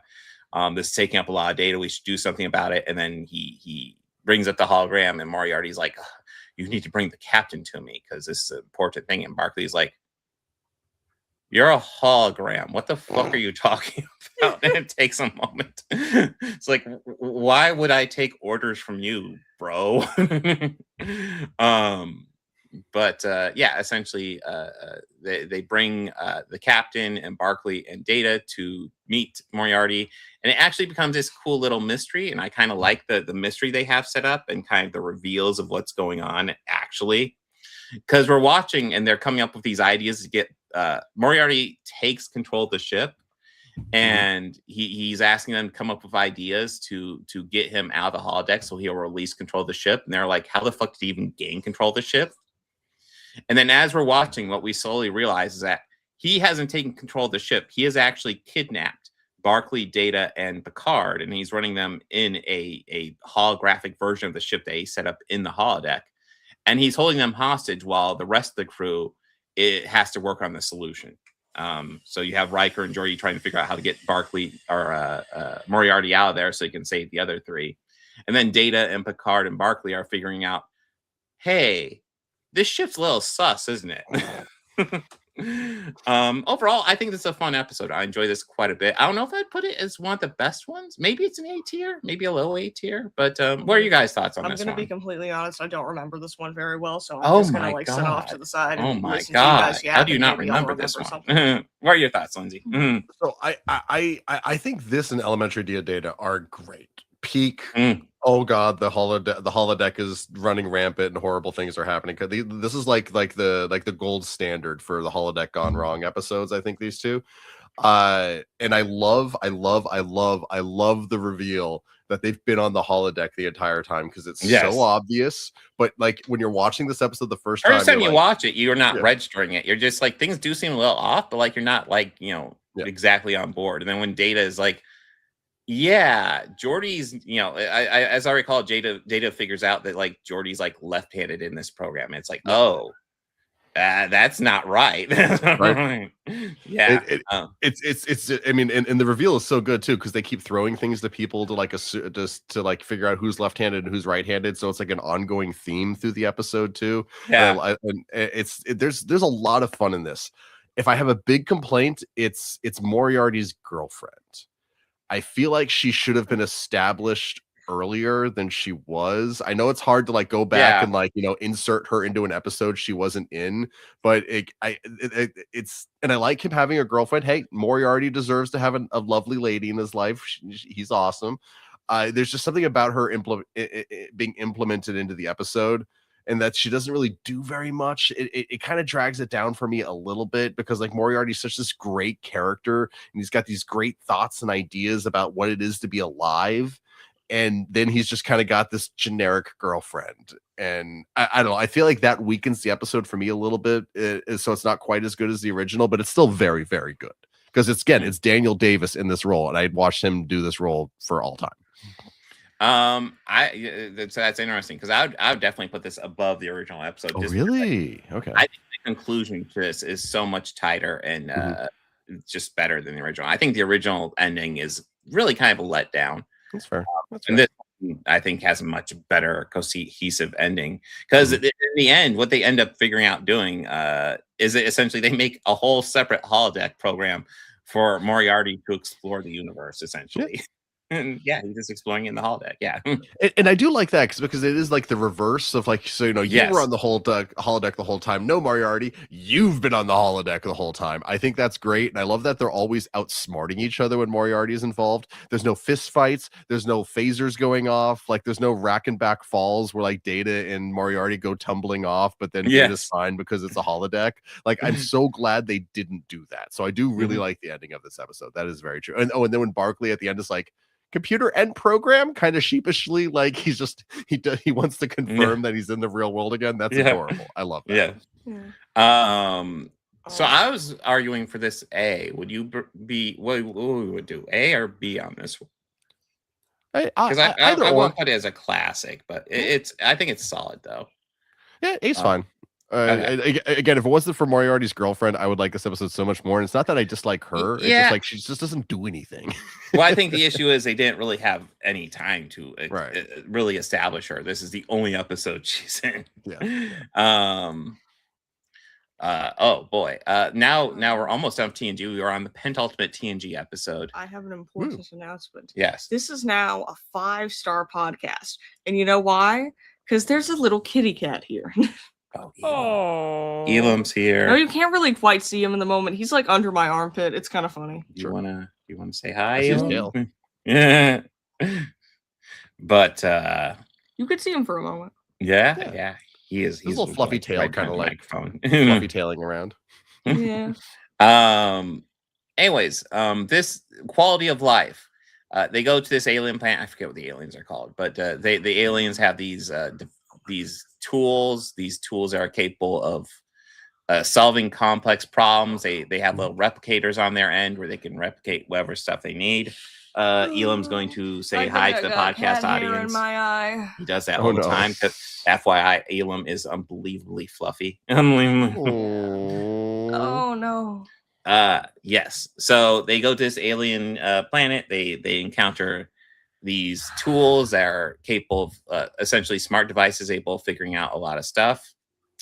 And then Data starts figuring out that, like, because they notice these tools, they think they're faulty. They think they're ignoring orders. And Data is figuring out that these tools are actually sentient. And he starts fighting for the rights of these tools to be independent. And these things are called exocomps. We will be talking about them later too. Yep. Actually, fun fact: I needed a break from hour-long Trek, and so I went and watched all the Lower Decks treks, and so including that episode. I'm like, oh hey, it's the little guy. Oh, I love these little guys. And then I went back to regular Trek. It's like, oh, it's the little guy episode. Yay! But yeah, yeah. So essentially, it's kind of like just fine for the rights of these robots. What do you guys think about this one? I love it. Exocomps have rights. Exactly. Do exocomps have rights? As long as you're not Peanut Hamper, amen. Yeah, you speak like Peanut Hamper's a douchebag or something. Look, we're not saying that Peanut Hamper has a history of douchebaggery, but there's a trend of it. You know? Yes. I just every time I look at her, I just know Mm-hmm. she hasn't done anything yet. Yeah. Peanut Hamper sucks. This is a decent episode in my opinion. It's not top tier in my opinion though. I think there's much better episodes to deal with the same thing. In fact, we've already talked about Measure of a Man for crying out loud. And then there's other episodes later that kind of deal with similar things as well to lesser or greater degrees.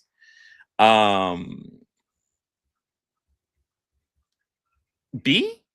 Yeah, B should work. I C really seems a like the little low. exocomms themselves. Like the episode itself isn't really anything to stand out. Yeah. But like there's so much personality and character in those True. little dudes, despite just being little dudes with no faces or anything to really emote with. They still find ways to have them be interesting and compelling to watch on screen, which definitely gets this episode like a lot of credit in my book. And the fact that one of them sacrifices himself at the end is so sad. Yeah, it's sad. And then we're like, man, why can't Peanut Hamper do that? But we'll get to that. Next one is our final TNG entry, Emergence.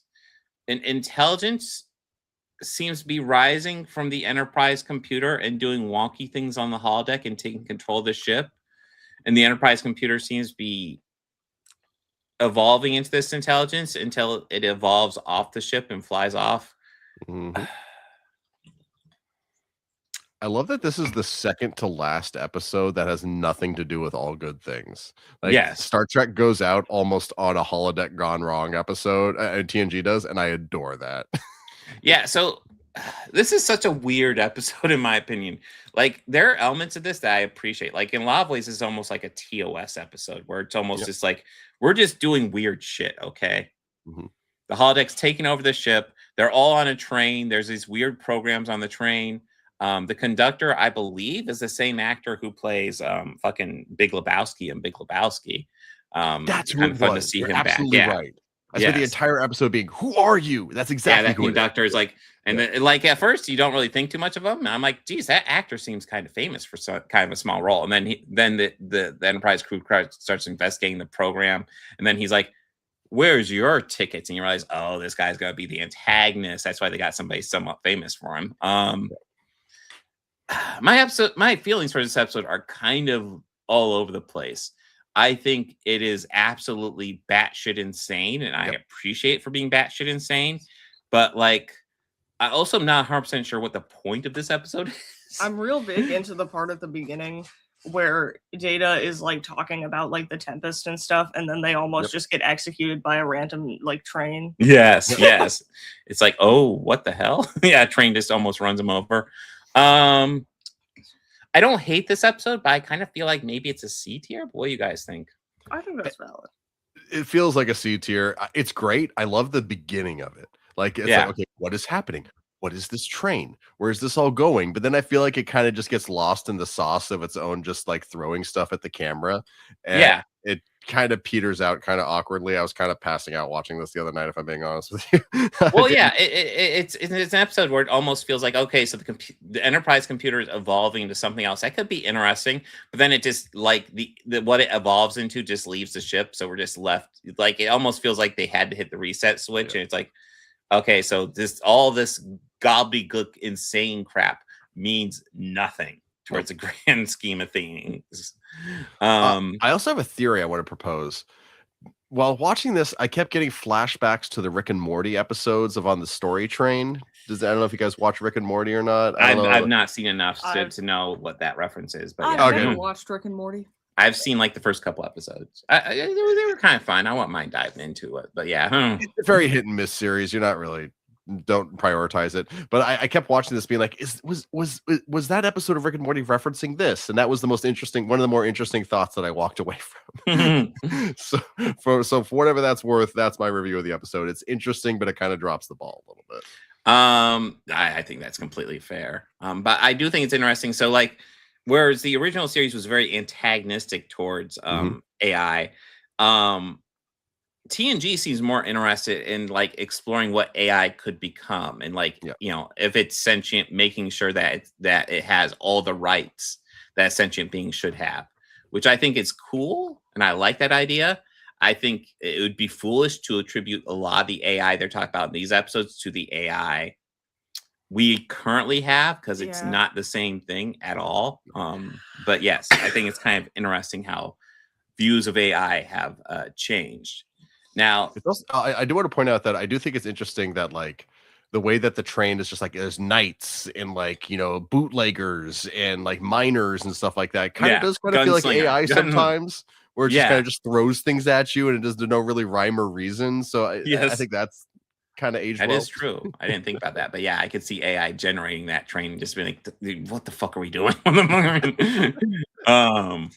Now we don't have a whole lot of Deep Space Nine episodes on here. There's a couple that kind of deal with it, but like mostly I wanted to focus on like, you have one that's really funny. So. Yeah, when we're doing this, we're talking about like more like AI kind of taking a life of its own a bit more, which is why I think the thought was kind of a miss on my part. But there's lots of the Deep Space Nine episodes that deal with like holodecks and stuff like that.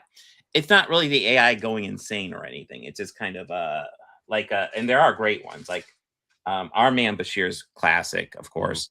But yeah, that's the computer like coming up with a solution, like a reasonable solution to an almost impossible situation.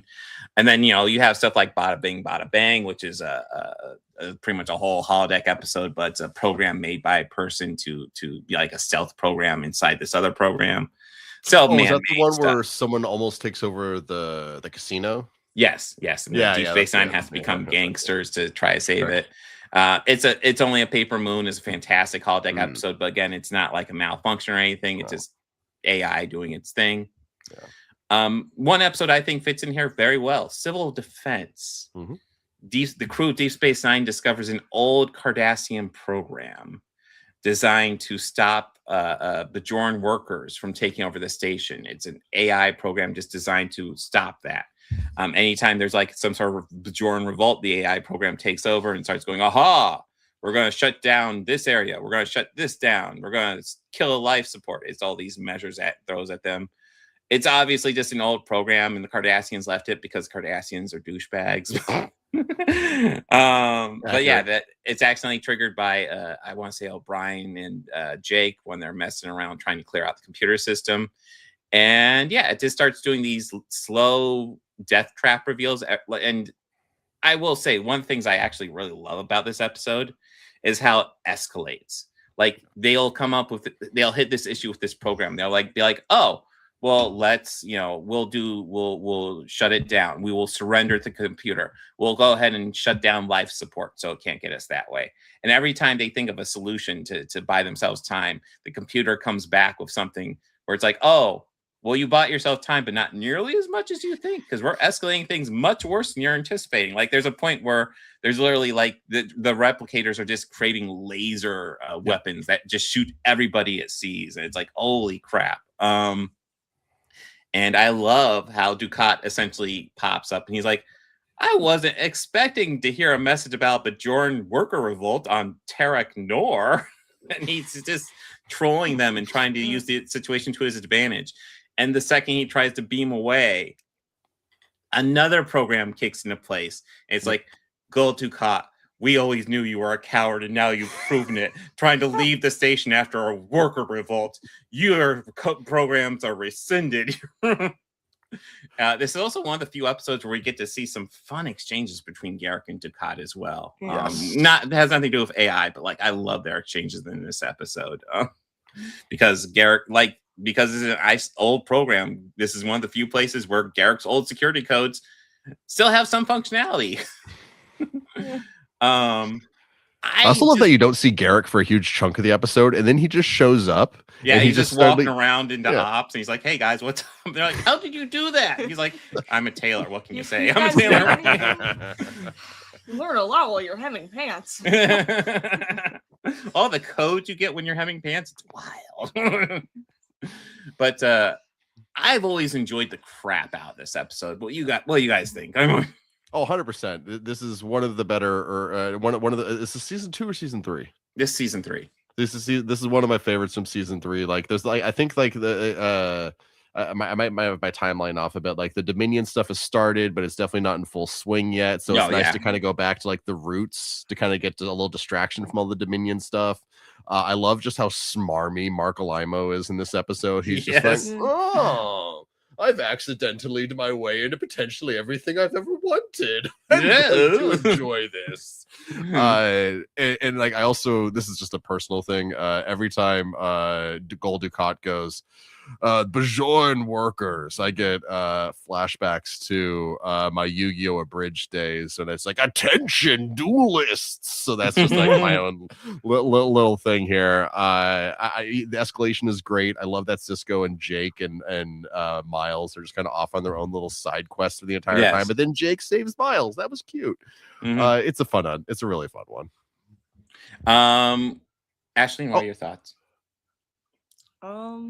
I think this is a really fun episode. Shout out to Yes9. Yeah.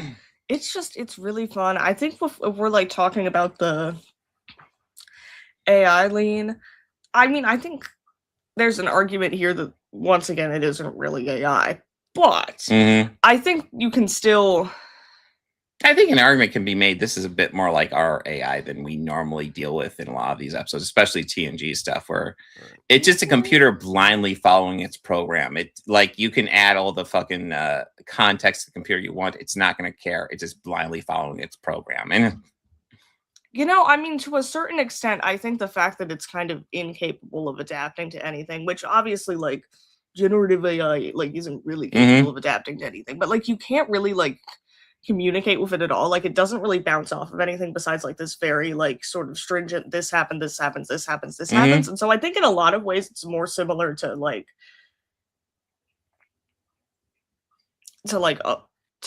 a more general form of preventative programming than generative AI. Okay. Not that generative AI is like super great at reasoning. I think it should be stated I'm not a big fan of generative AI. I don't like it. But I think the way that the programming sort of operates in this episode, I don't really think is very similar to generative AI. It's more just kind of like a program that they should have gotten rid of that they didn't. I don't know if I'd necessarily say it's generative AI, but like there's definitely an AI element to this one. Where again, it is blindly following its orders. It doesn't know anything else. Well, I disagree, but I think this episode is funny, so I don't care that it's on the list. I don't know if it quite deserves it, but I really want A tier this one. I kind of want to A tier it too. It's just so entertaining. No. What do you think, Lindsay? Yeah, I think A works, and it's also really cool because like it's a way to approach like, can AI handle these types of things? And no, it fucks it up horribly. It doesn't know what it's doing, and it's just making everyone's lives horrible. It's the perfect summation of AI right now. I will say I do think it shows a good job of showing that like computer programs aren't smart. I guess. That's sort of, you see that a lot in fiction where you have like all of these computers and robots that are portrayed as just being so smart and so much better than ordinary people. You see, my thing is I've used computers before. Yes. Yeah, they're not that smart. So next up we will be talking about Voyager. And I think Voyager's kind of interesting how it handles AI, because it's almost kind of a mix between stuff where it's like, oh, it's sentient, it should have civil rights, and stuff where it's like, it's evil.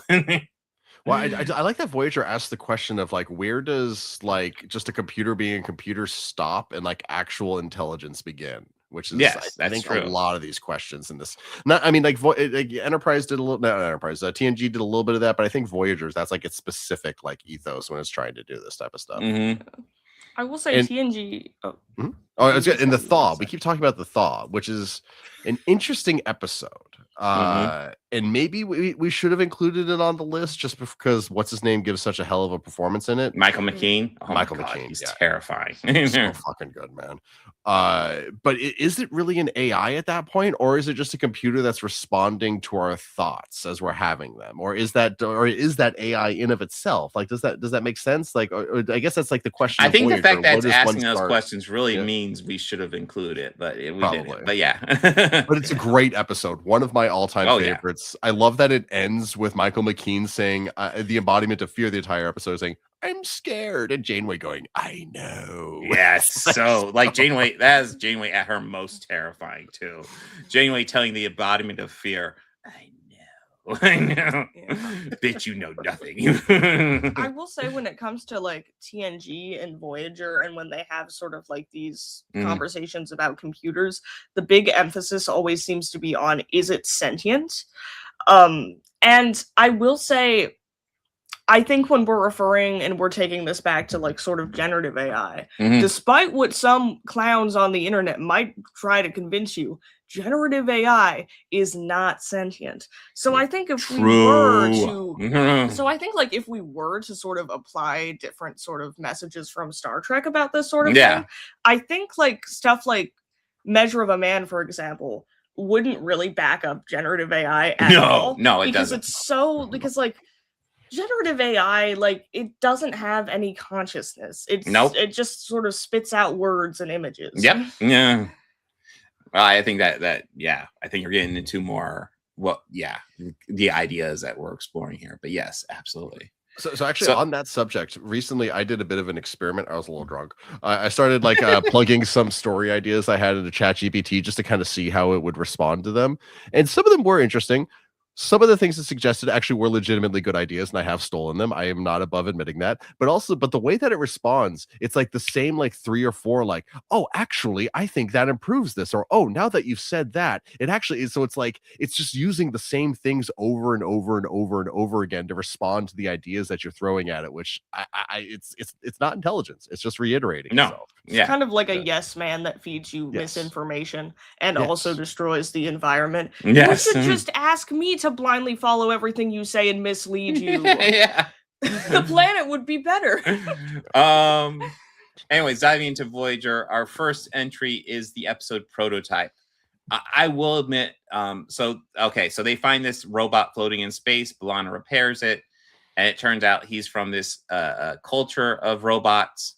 And they're actually at war with another group of robots. And it turns out that there is a race that made these robots, and the robots wiped them out, and now they're engaging in the war between each other because they're stupid and they're dumb. But I also, like, side note, I also, when I watch this, I feel like I'm watching the prototype version of Isaac and his race from Orville. Orville. Oh, maybe. Yeah, actually. But I feel like this is like that's like an expansion of this idea, because we only deal with these robots in this one episode. And they're just like, they might be, that's the thing, I'm not even sure how sentient these robots are. They just seem like we're at war and we have to fight this war. They don't seem all that thoughtful outside of that. They want to procreate, the capacity to like acknowledge that the war is over. Like they just can't seem to accept that in any way, which I found really interesting. No, it's there's, especially earlier in Voyager, there's some interesting ideas they're asking, because the like, yes, we can look at these robots, but like these guys are super smart and super advanced, but they're also so dumb on so many other elements, where it's like they're just basic stuff that is eluding these robots. And Voyager actually asks that questions a decent amount, and I think it's kind of drawing a line between like shitty like programs that we might think are sentient, but they aren't really, and then like stuff like Data or the Doctor that are way more advanced, that actually have interest and thoughts and shit like that. These robots just seem interested in war and destroying each other. I don't think it's a particularly. This reminded me of from the original series. The white on this face, white on this side, black on this. There's something about it that just like it just kind of rang with that in a way, kind of exploring similar ideas. Not really though. Like the war is all that matters, even though the war is long gone and there's nothing worth fighting over anymore. I thought that was kind of interesting. I just wanted to point it out. Oh yeah, no, there was definitely ideas from there as well. I'm not like I think this episode's interesting. It doesn't blow my mind though in the overall delivery, but like it's interesting. But what do you guys think?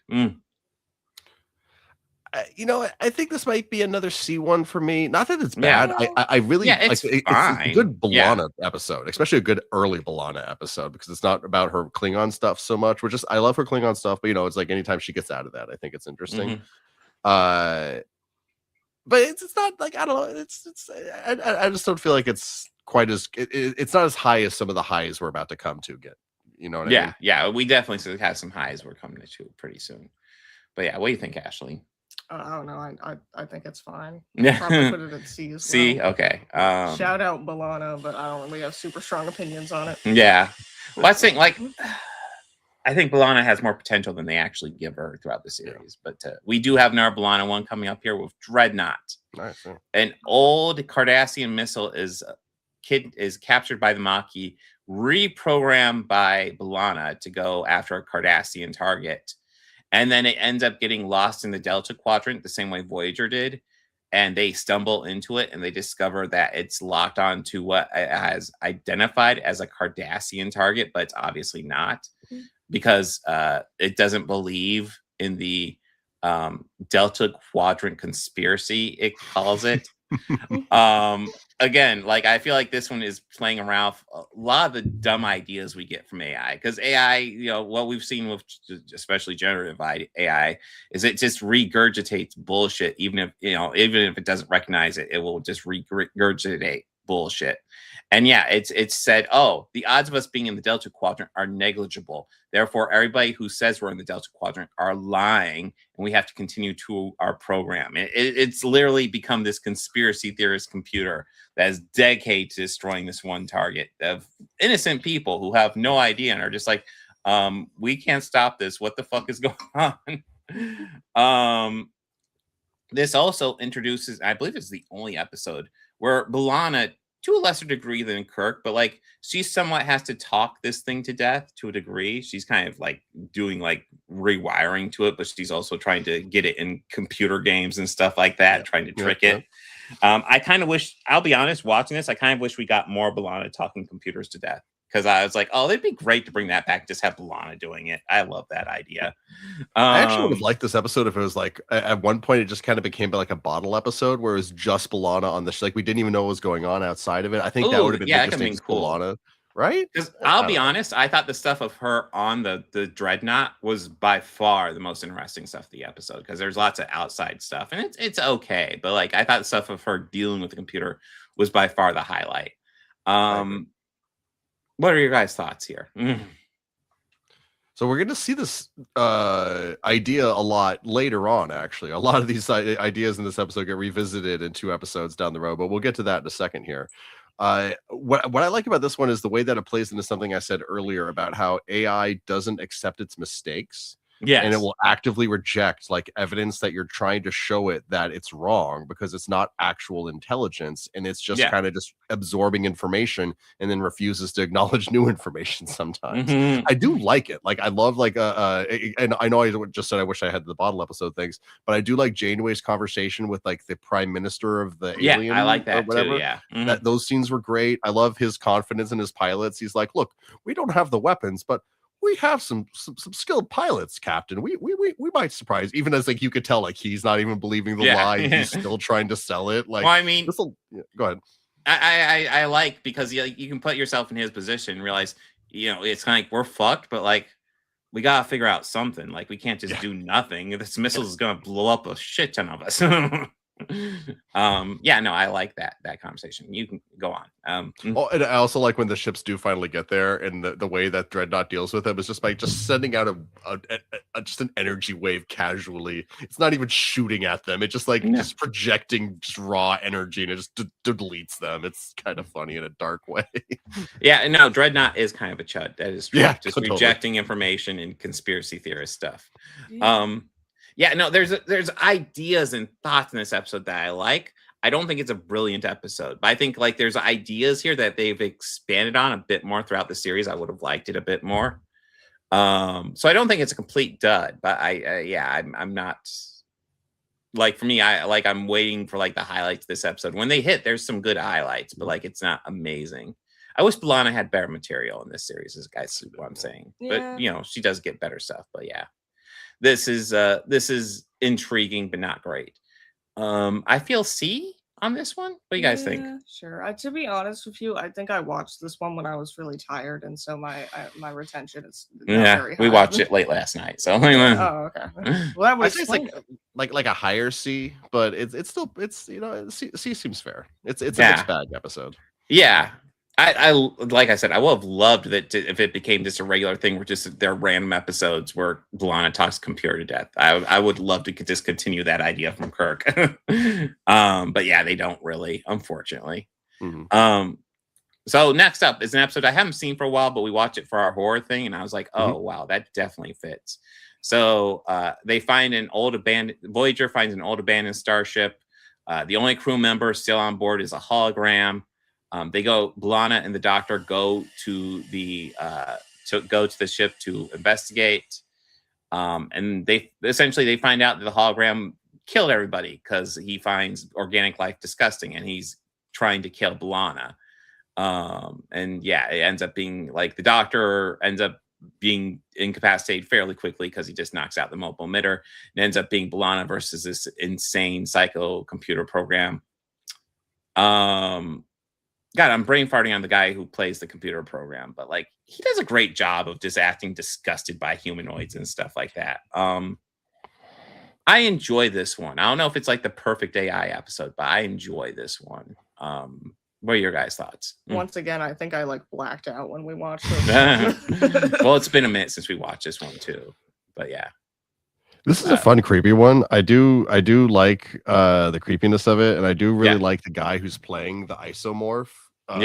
He's just going for it, yo. And I like his little. He's got a fish. He's a fish guy. I like that hologram fish. Yeah.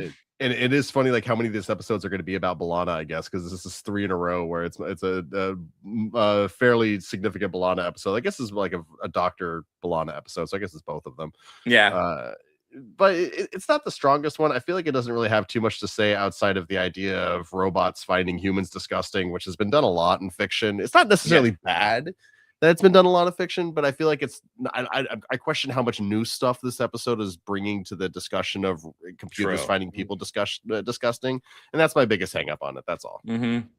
Well, I mean, it's also like I feel like it's kind of an extension of kind of like Changeling or even the motion picture. Just done a quite a different view. Like we actually get like a person playing the role instead of like just inanimate object almost. Yeah. I almost feel like there's like the escalation of, so it's like he and the isomorph and the Doctor have a scene, and that scene ends with like, oh, maybe this isomorph is a little off in his holographic noodle, and then it immediately goes into a scene with him and B'Elanna, and he just immediately starts screaming about how disgusting organics are. So it's like, okay, so no subtlety, he is just a creep. Okay, sure. I think that might be a big complaint I have, but otherwise it's all right. Do we want to go B or C on this one? I don't know why I'm trying to weigh in. I just totally blacked out. I'm not sure. I think I like it more than Prototype and Dreadnought. Maybe low B. What are we thinking? I'd say low B just for the dude's performance. Yeah. He's a fish guy. Yeah. I keep on trying to weigh in. I'm like, I don't remember anything on it, but I think you're right. You'd probably remember if you rewatched it. It is kind of memorable. Next up, Warhead. They find they're getting a distress call, and they're not reading any life signs on this planet, but they decide to beam down to this distress call. It's while Harry's in command of the ship during night shift. So he gets a hold of Chakotay. Chakotay authorizes the away mission to explore the distress call.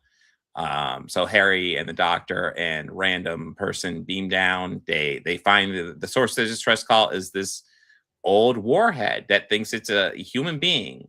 And it's like, what happened to my arms and legs? But it's obviously just this warhead. And it's a sentient life. And the Doctor's like, we should try to preserve it. It's obviously advanced, and it's capable of thinking on its own. So they're like, okay, let's try to preserve it, but we need to separate from the warheads. They attempt to separate from the warhead. And then the program figures out how to, thinks that it's trying to destroy them. So it hacks the doctor's hologram and becomes the doctor. Yeah. I kind of wish we got more of this, but like I do like the set essentially when it's first hacked and Rob Ricardo gets to do some villain stuff for a little bit. I did think he was great as almost like the quiet villain. I think he does a great job with that. We don't get too much of that though, because eventually it becomes a point where it's Harry and this program and Harry trying to convince the program that its mission has over. It doesn't need to kill its target anymore. And it's really dedicated to its target. But eventually Harry is able to convince it that like, no, your target, you're not supposed to blow up your target anymore. And there is an argument that maybe it is, this program has even evolved more than what it was before, just being in the doctor's body, essentially.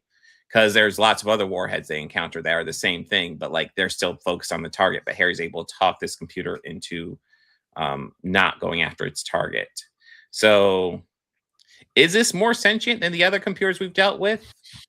Potentially, but yeah, there's still some questions for me about the sentience of this thing, even though it seems like it's kind of sentient. I don't know. What do you guys think?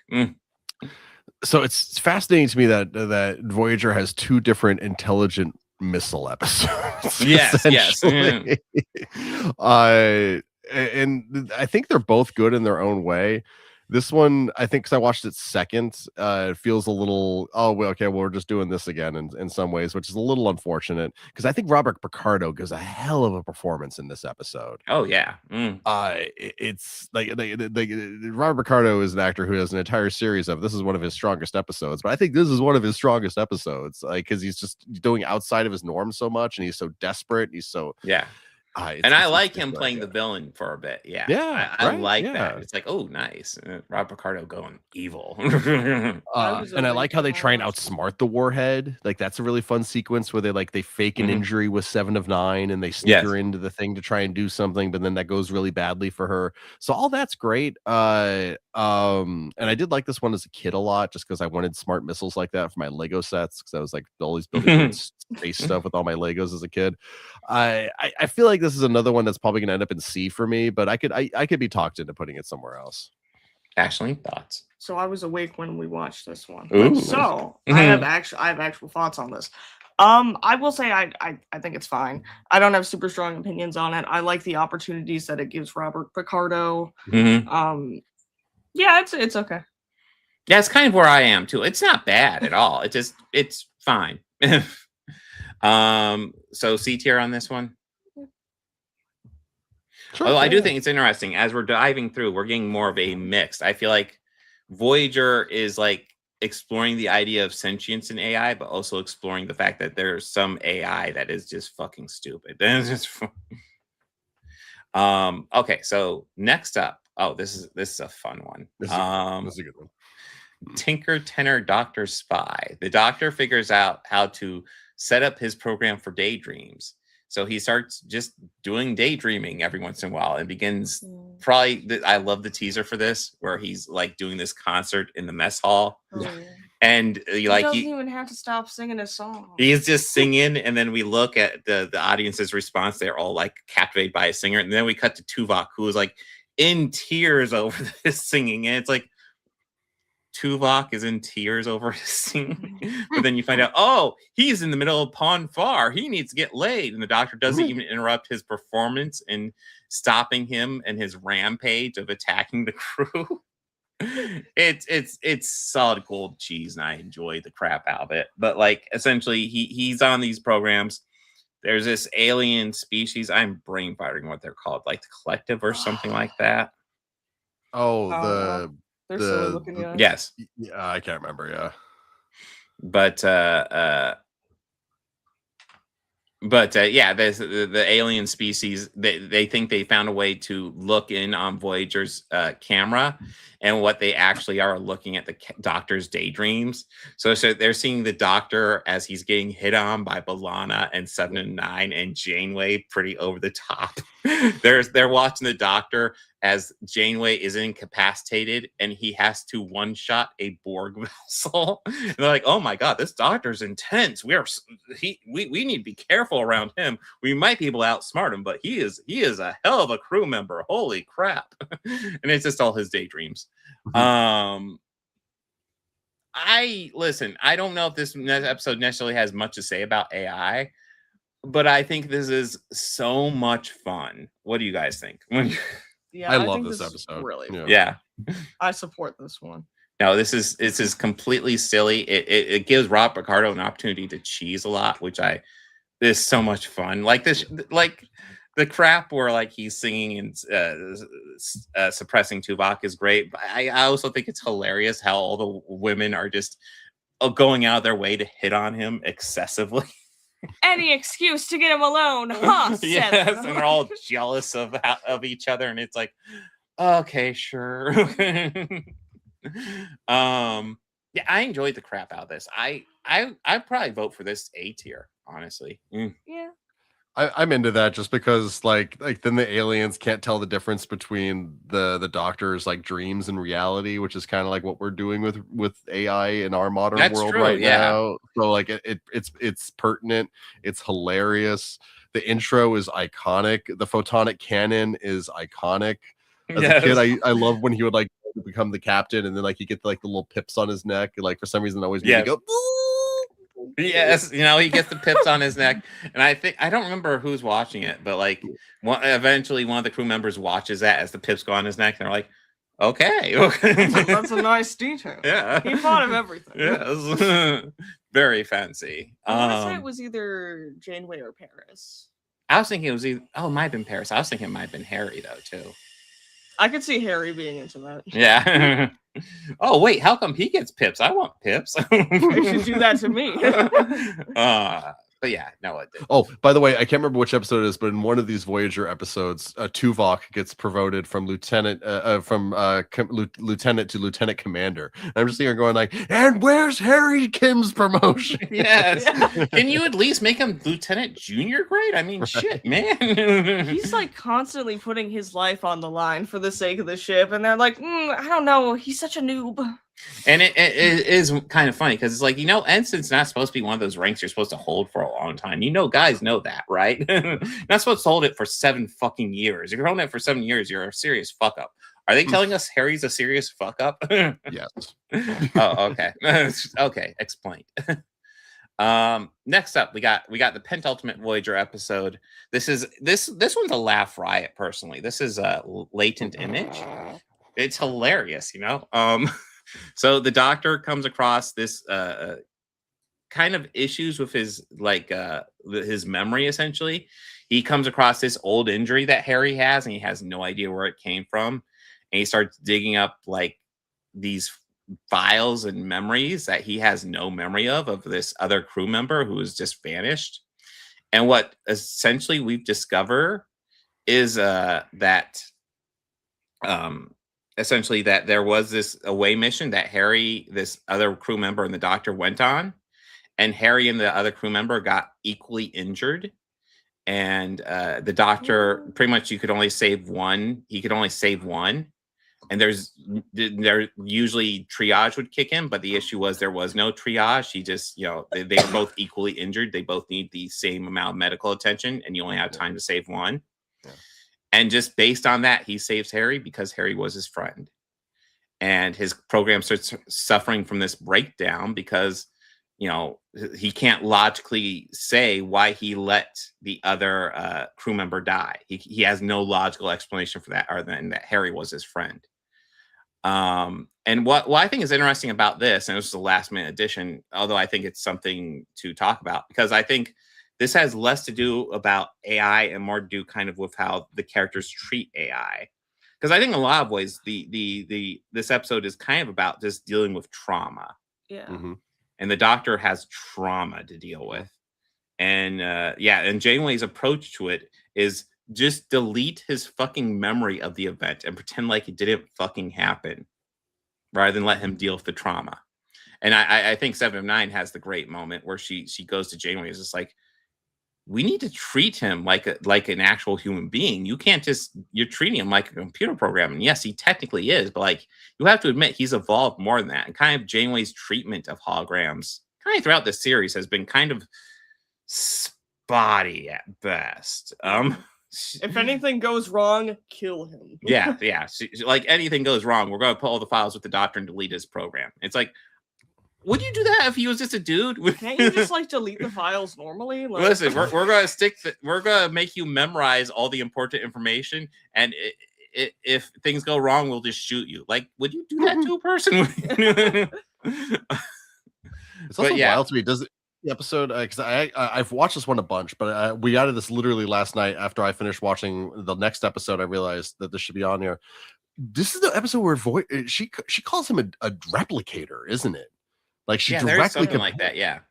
Like that's wild to me.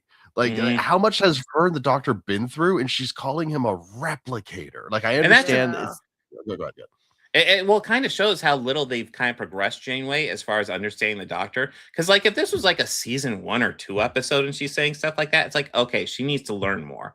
I mean, heck, that was part of Measure of a Man, was Picard realizing that he needs to see Data as more than what he's seeing him as. And Janeway, I feel like, never quite reaches the point Picard does in Measure of a Man. But yeah, she's like, yeah, let's just delete the program, pretend like it didn't happen. And it's like, you can't do that. He needs to deal with his trauma. You need to let him deal with his trauma. And to her credit, she does eventually do that in that episode. And that is the resolution. Essentially, they're just sitting with him in the holodeck as he deals with the trauma until he says he's good. And that's kind of what the resolution is, which is what you need to do. But yeah, I will say with stuff like A Measure of a Man, it kind of makes sense why Picard would be kind of... Yeah. Especially because Picard doesn't really hang out with the crew that much off job, you know? Yeah. And so it makes sense that, like, other people would be maybe more like, yeah, because they're kind of used to, like, hanging out with him more on, like, an individual level, whereas Picard kind of only sees him at work. But, like, it is kind of wild, though, with the thing with Janeway. You know? Especially because wouldn't we have already had different episodes talking about the Doctor's sentience at this point? Like, yes. Well, I mean, yeah, you brought up how the other crew members are more willing to accept Data, and that's one of the things you just remind me of, because in Measure of Man, it's already well established that Data plays poker with a lot of the crew, including Riker. So Riker is probably much more on friendly terms with Data than Picard is. Yeah. Which is why Riker is much more willing to accept, he's a dude. But yeah, I have strong objections to how Janeway treats the Doctor in this episode. Yeah. But I think overall, this is a very good and dark episode, honestly. It deals with some complex stuff. I just am annoyed with how Janeway treats him, but it does, the idea that he just needs to deal with this. You can't just delete the memory. He has to deal with that. I think that's a great kind of lesson. And it's not, the episode's not saying it should just be easy or anything. It's going to be hard. It's a traumatic event, but you gotta have to tough it out, kind of. Yeah. I think this is a very good episode. I 100% agree, though, that it would have made more sense if they had it earlier on in the series, but they have the episode when they have the episode. True. Do we want to put this in A tier as well?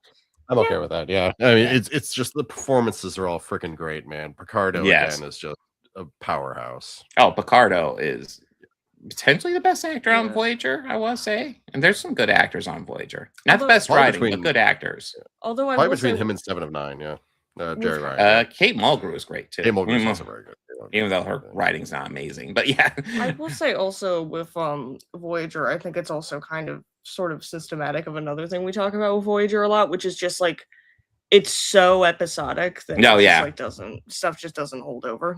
And Lucifer saying, being mad at a character doesn't make the episode bad. 100% true. Yeah, and it's not a bad episode at all, even though Janeway annoys me in it.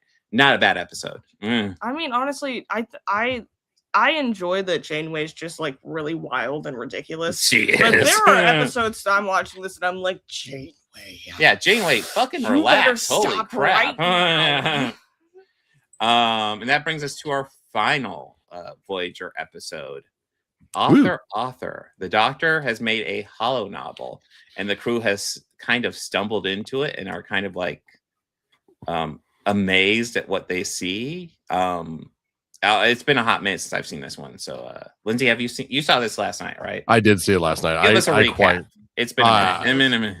It's a fun one, yo. It opens. I remember enjoying this. Like Picardo has his little speech at the beginning of the episode, I think, where he's just like, "Welcome to my play.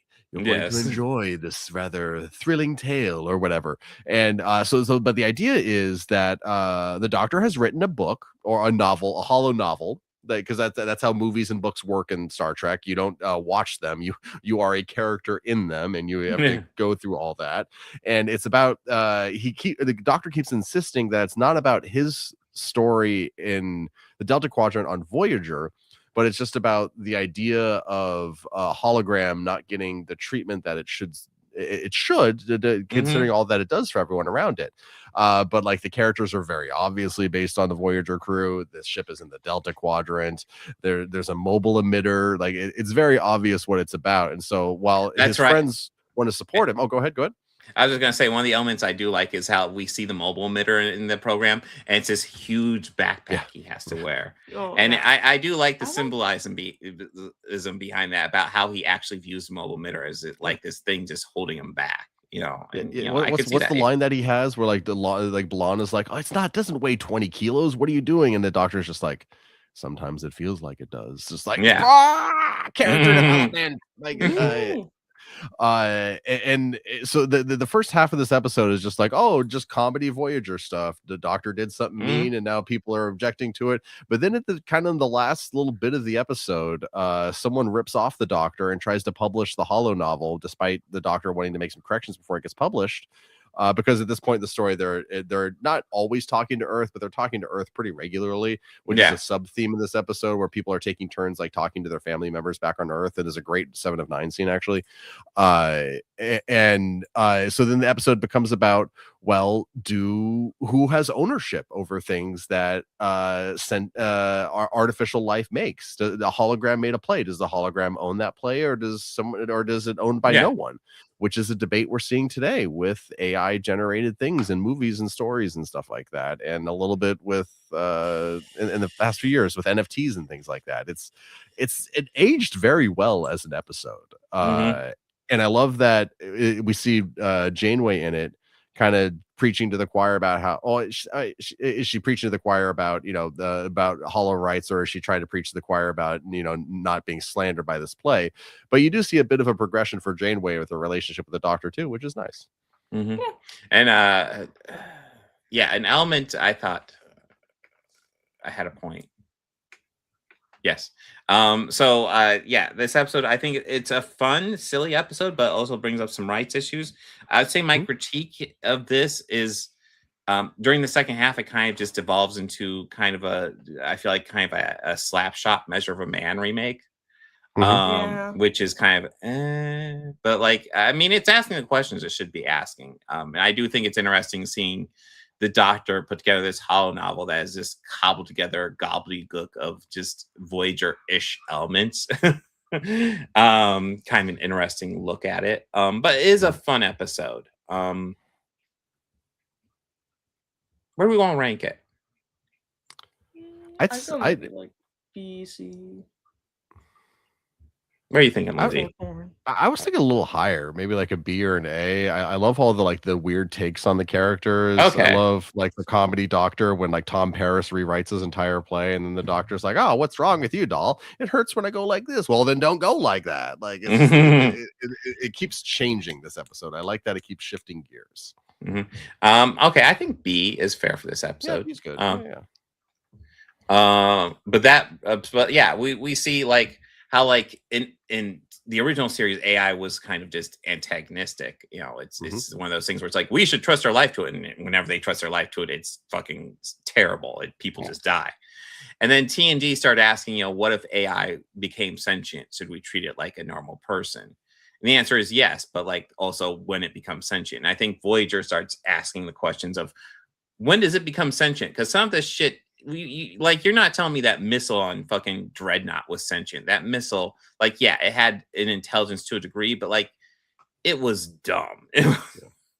And the robots and Prototype kind of have the same issue. Like they're just doing their programming. So I think Voyager starts asking a question: when does sentience kind of begin? You know? Yeah.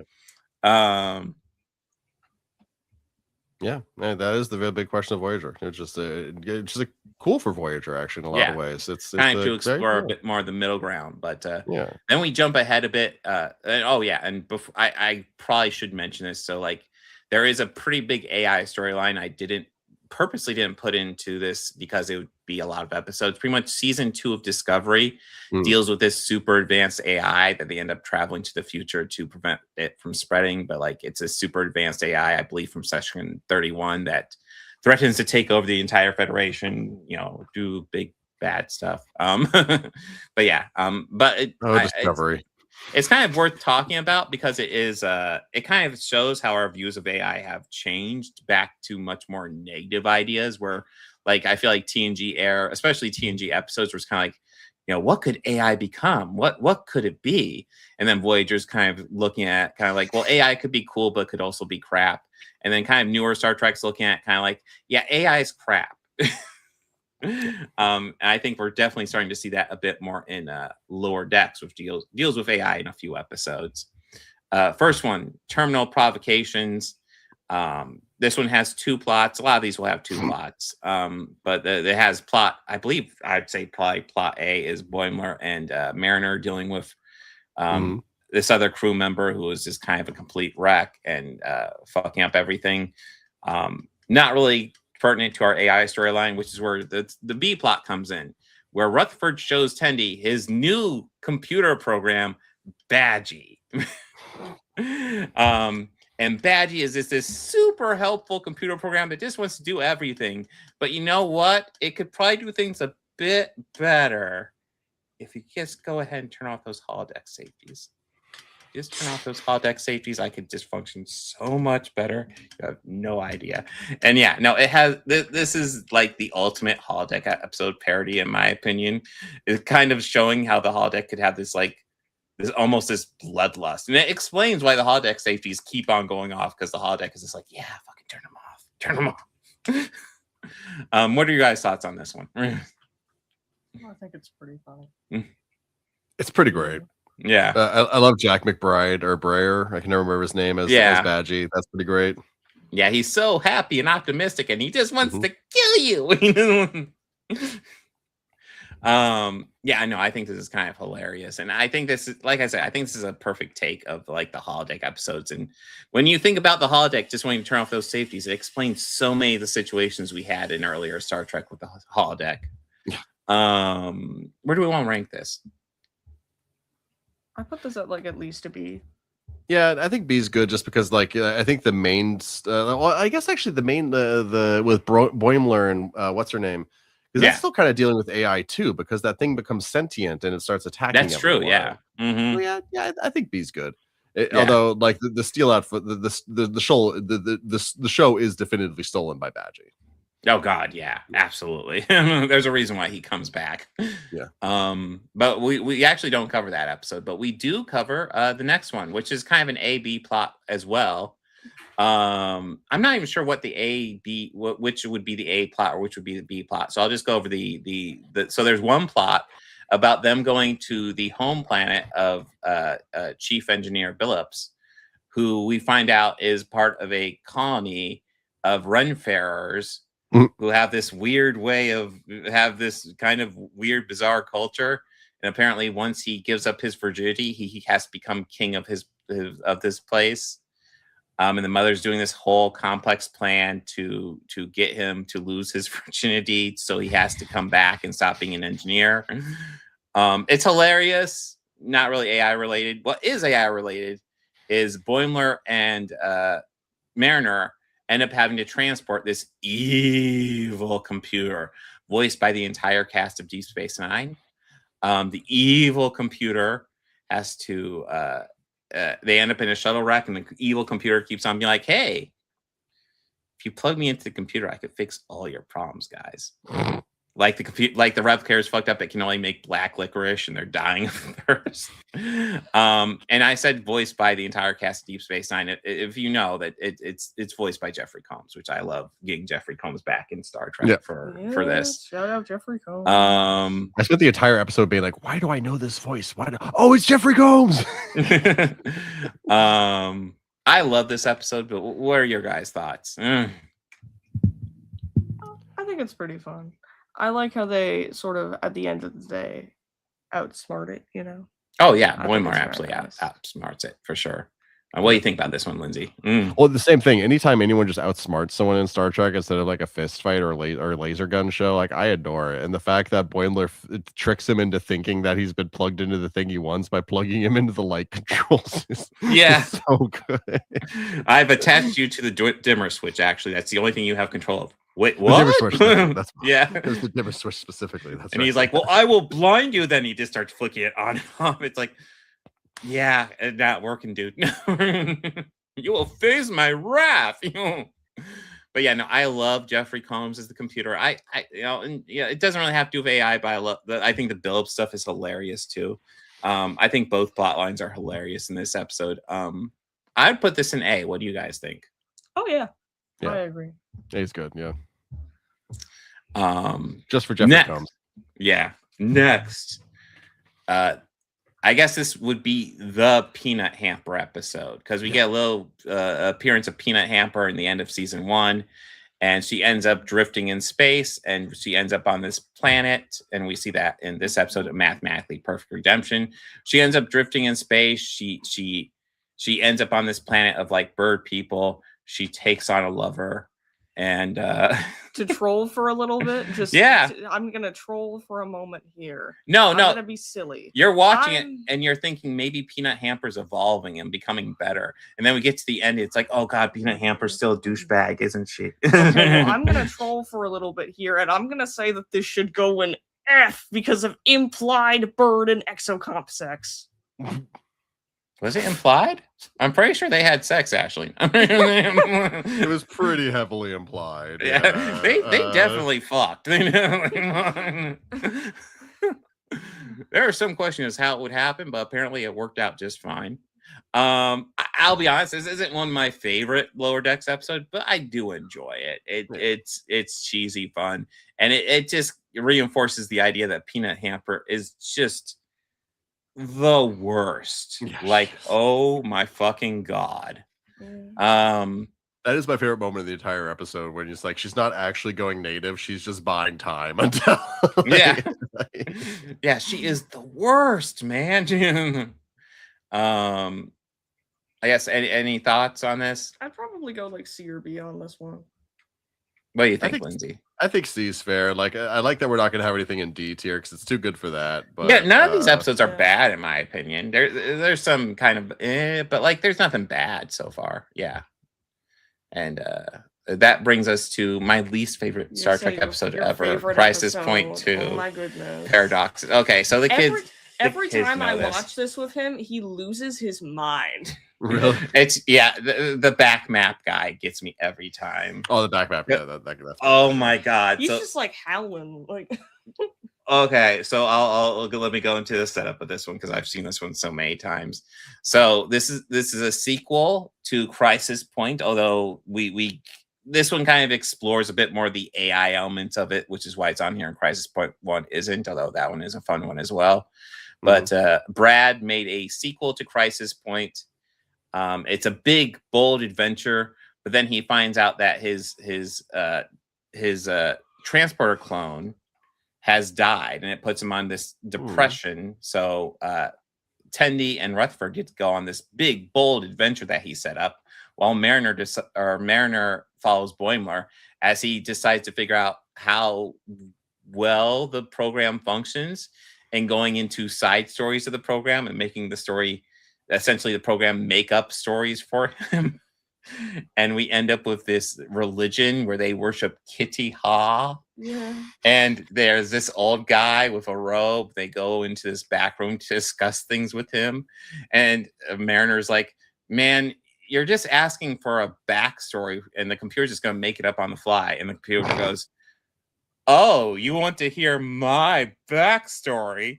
The guy literally takes off his robe and reveals the story on his back. And I'm like, oh God, this is an AI generated thing, isn't it?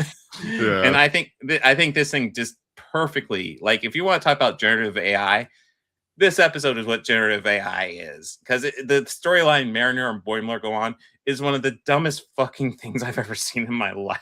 It's just the holodeck making up these ideas of, obviously you have this Kitty Ha religion, and they have to figure out what Kitty Ha is, and Kitty Ha is Kitty Hawk Airfield, and it's like, that makes no fucking sense. It's like, no shit, Boimler, you're asking the holodeck to just generate bullshit. It's making bullshit. They go to this sacred rock, and the rock is just regurgitating like standard cliches for like happy days and stuff like that. Just Hang like general in there, pablum, buddy. like, Yeah. yeah. And it's so not helpful. Like, Boimler is seeking deeper meaning, and it's like, you're seeking deeper meaning in generative AI. You're not finding a goddamn thing, buddy. Cards on the table. I absolutely fucking adore this episode. This might be one of my favorite Star Trek episodes, and probably my favorite Lower Decks episode. But guys, what are your guys' thoughts? I think this has to, like, at very least be high A. It's so funny. What do you think, Lindsay? I like this one. I kind of squeezed it in towards the end here, so I feel like I my brain was a little like brr, but it is a very fun one. Like, I love the backstory thing, like you said. I love the moment when Boimler just starts beating the crap out of people just because he's tired of doing things the Starfleet way. Like, there's a lot of highs in this episode. I do quite like it, although I feel like I my brain was a little busy signal mode watching it, but it is very fun. I also love like how the program is designed to give him a love interest, and obviously it's set up to be the woman at the beginning, because what Boimler has set up is that there's this the chronogamy, and it's this device that allows him to travel through time. Oh, yeah. And the love interest is talking about the chronogasmic matrix. and Mariner's like, should we really be calling it that?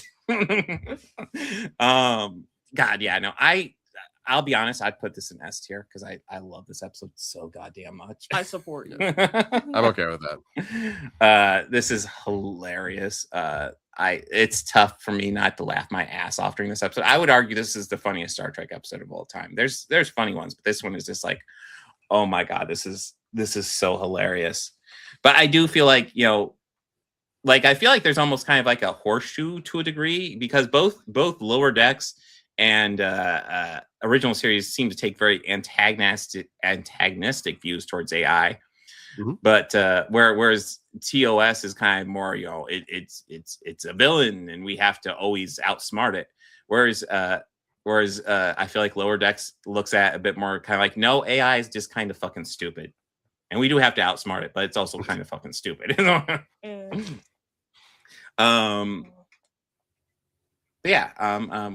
are kind of our thoughts about how Star Trek has addressed AI and AI in general, I guess?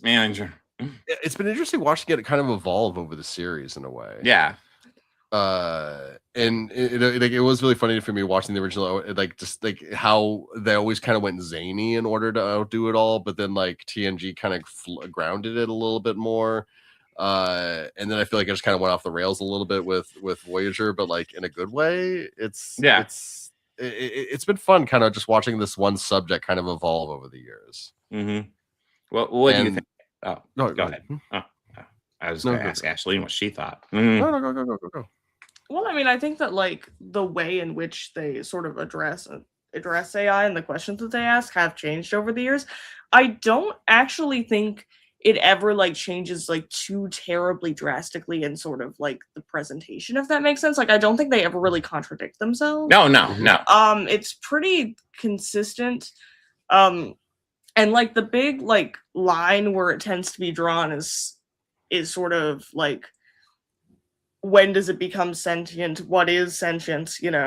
And considering if we're going to apply this to generative AI in real life, which is what this entire stream has been, I'd say that it's, if anything, is pretty against generative AI. Yes. Because generative AI, once again, I have to say it, it's not sentient. No, it's not. No, it's not. It is a word generator. Yeah, it is a computer bot giving you pre-set up answers to questions. It can edit those answers to a degree, but like, and that's the thing. Like, I think it's worth saying, you know, what we call AI or generative AI, it's just learning programs.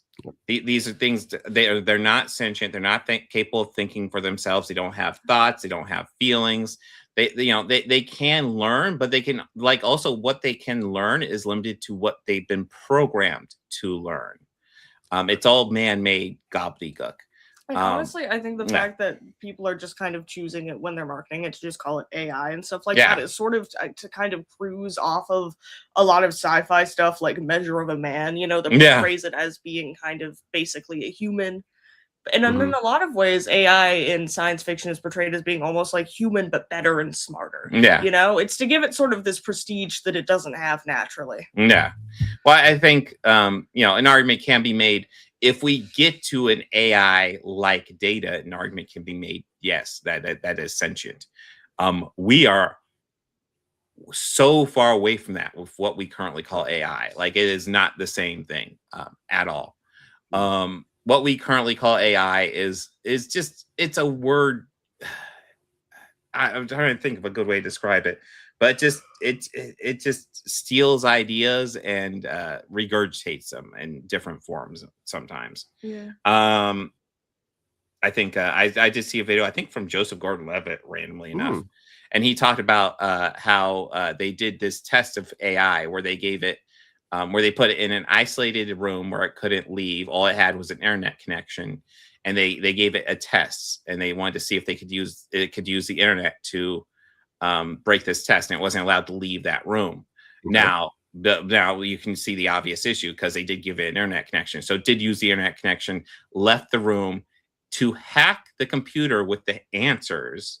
Oh, wow. And then come back with those answers. So what? Yes. Okay. No, and that's kind of what happened. It's like I could see it doing that because, like, you just program the AI with a specific task. It will look for a way to solve that task. Yeah. You know, it doesn't care about morality or anything like that. It doesn't care about being honest. It just is like, oh, you want the answers to this test? I will get you the answers to this test. And I think it's a way to. I think how we look at this AI, like we might look at a specific case like that and be like, oh wow, it's so smart, and it's, you know, it's learning how to exceed its programming. It's not exceeding its programming. Its programming was to find the fucking answers, and it found a way to find the answers. It's just, you know, not what we thought it was. It doesn't mean it's sentient. It doesn't mean it's capable of doing anything. I think the biggest mistake they did when they did that test is giving it an internet connection. You should have like set up like a box internet that it can access. Then it can't get out. But like once you give internet access, then it can get out, obviously, because that's what the internet is. But yeah, like you know, you'll hear stories about AI, and I feel like to a degree there is some fear mongering about AI, but also, I mean, overall, my views of AI are negative, and it's pretty much just because it's being pretty much pushed by rich billionaires, and there's certain elements. Like I said, I think AI can be a useful tool at this point, but that's not what it's being used for. It's being used by rich assholes to poison the environment and try to make more money. I love fear mongering about AI. It's my favorite hobby. Oh yeah. Yeah, so my view of AI is not necessarily, oh, it's all bad, but my view of AI as it currently exists and what people are promoting as AI is pretty fucking bad. My view of AI at the current moment is basically just like, guys, can we stop using it for a second? Yes. Well, you know what? It's so like bad for the environment, and like, guys, you could just do it yourself. And you know, one thing I do want to say real fast, there's a phrase called AI art. I want to stress AI art, in my opinion, is an oxymoron. AIs cannot make art. They can make pictures, but it's not fucking art. Humans make art. Yeah. And that term drives me absolutely up the wall. AI does not do art. It's also funny to me that so many people that like they seem to think that they're the ones making the art when it's really the AI that's doing it. That's Dude, always been wild to me. Yeah, dude, I've seen posts I think on Threads where the person's like, Steven Spielberg spent $100 million to make Jurassic Park, and I was able to make the same thing in 10 minutes, and they have this terrible AI thing of a person being chased by Tyrannosaurus Rex. I'm like, oh, but the difference is what Steven Spielberg made was good. What you made just now is ass. The difference is that Spielberg had actual passion put into his work. That's my thing about all of this. If you were really passionate about like art or storytelling or music or whatever, you would like actually do it instead of just typing prompts into like an egregiously well known to be like bad computer program. Yes. And I think it actually starts in the non really AI episodes. DS9 made a really interesting comment on AI.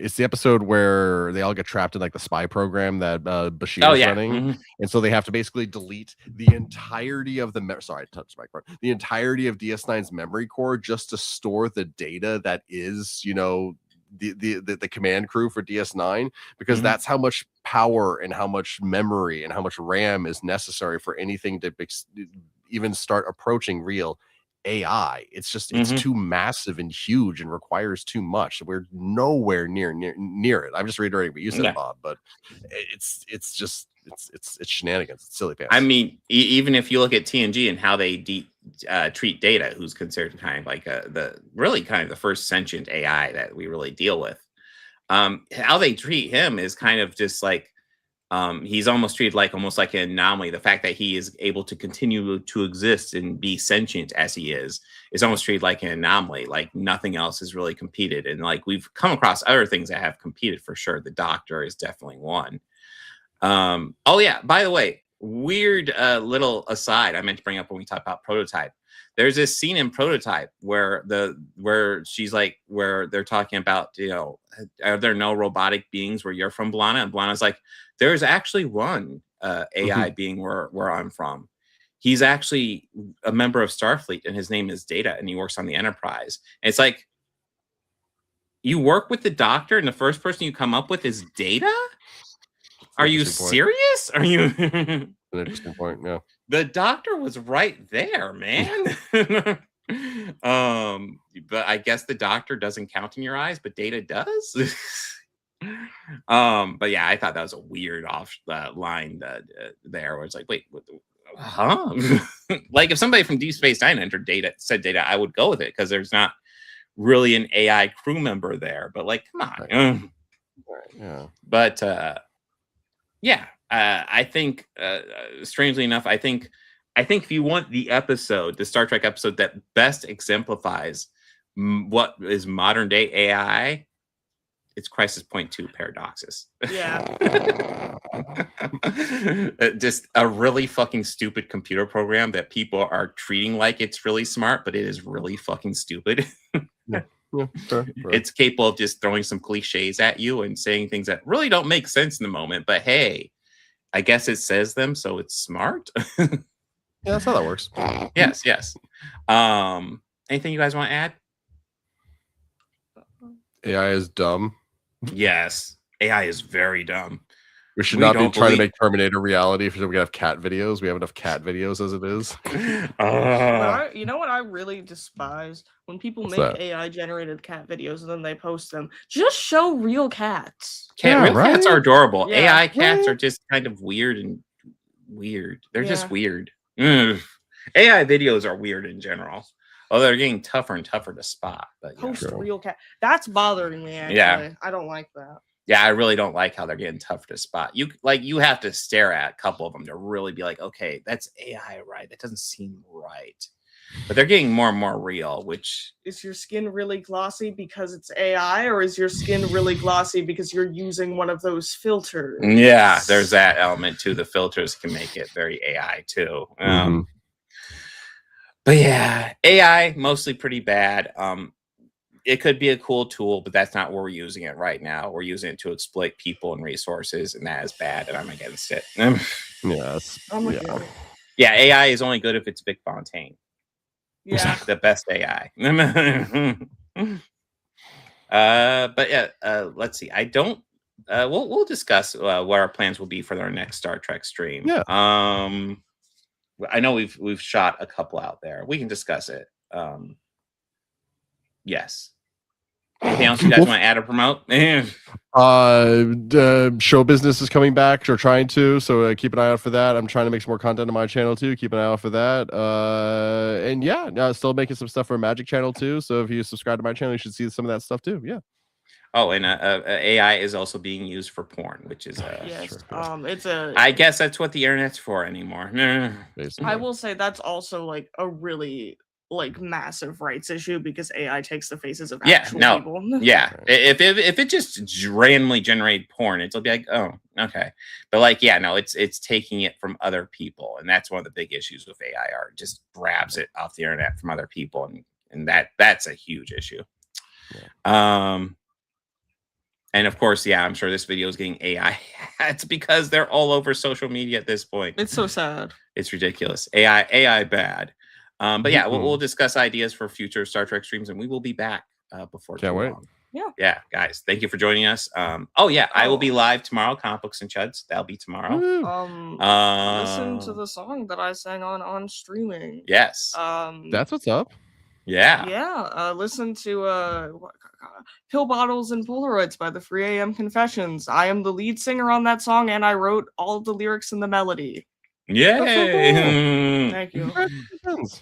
Yes, and guys, thank you for joining us. Like and subscribe. Make sure to hit my 2 cents of nonsense. If this one ever does a YouTube channel, make sure to sign up for that one. Apparently, we're both named Bob because I forgot to update it, and it's too late now. We are Bob. We are Bob. We are Bob or Dice Chaos. But guys, thank you for joining us. Party on. Be excellent to each other. Yeah. Later.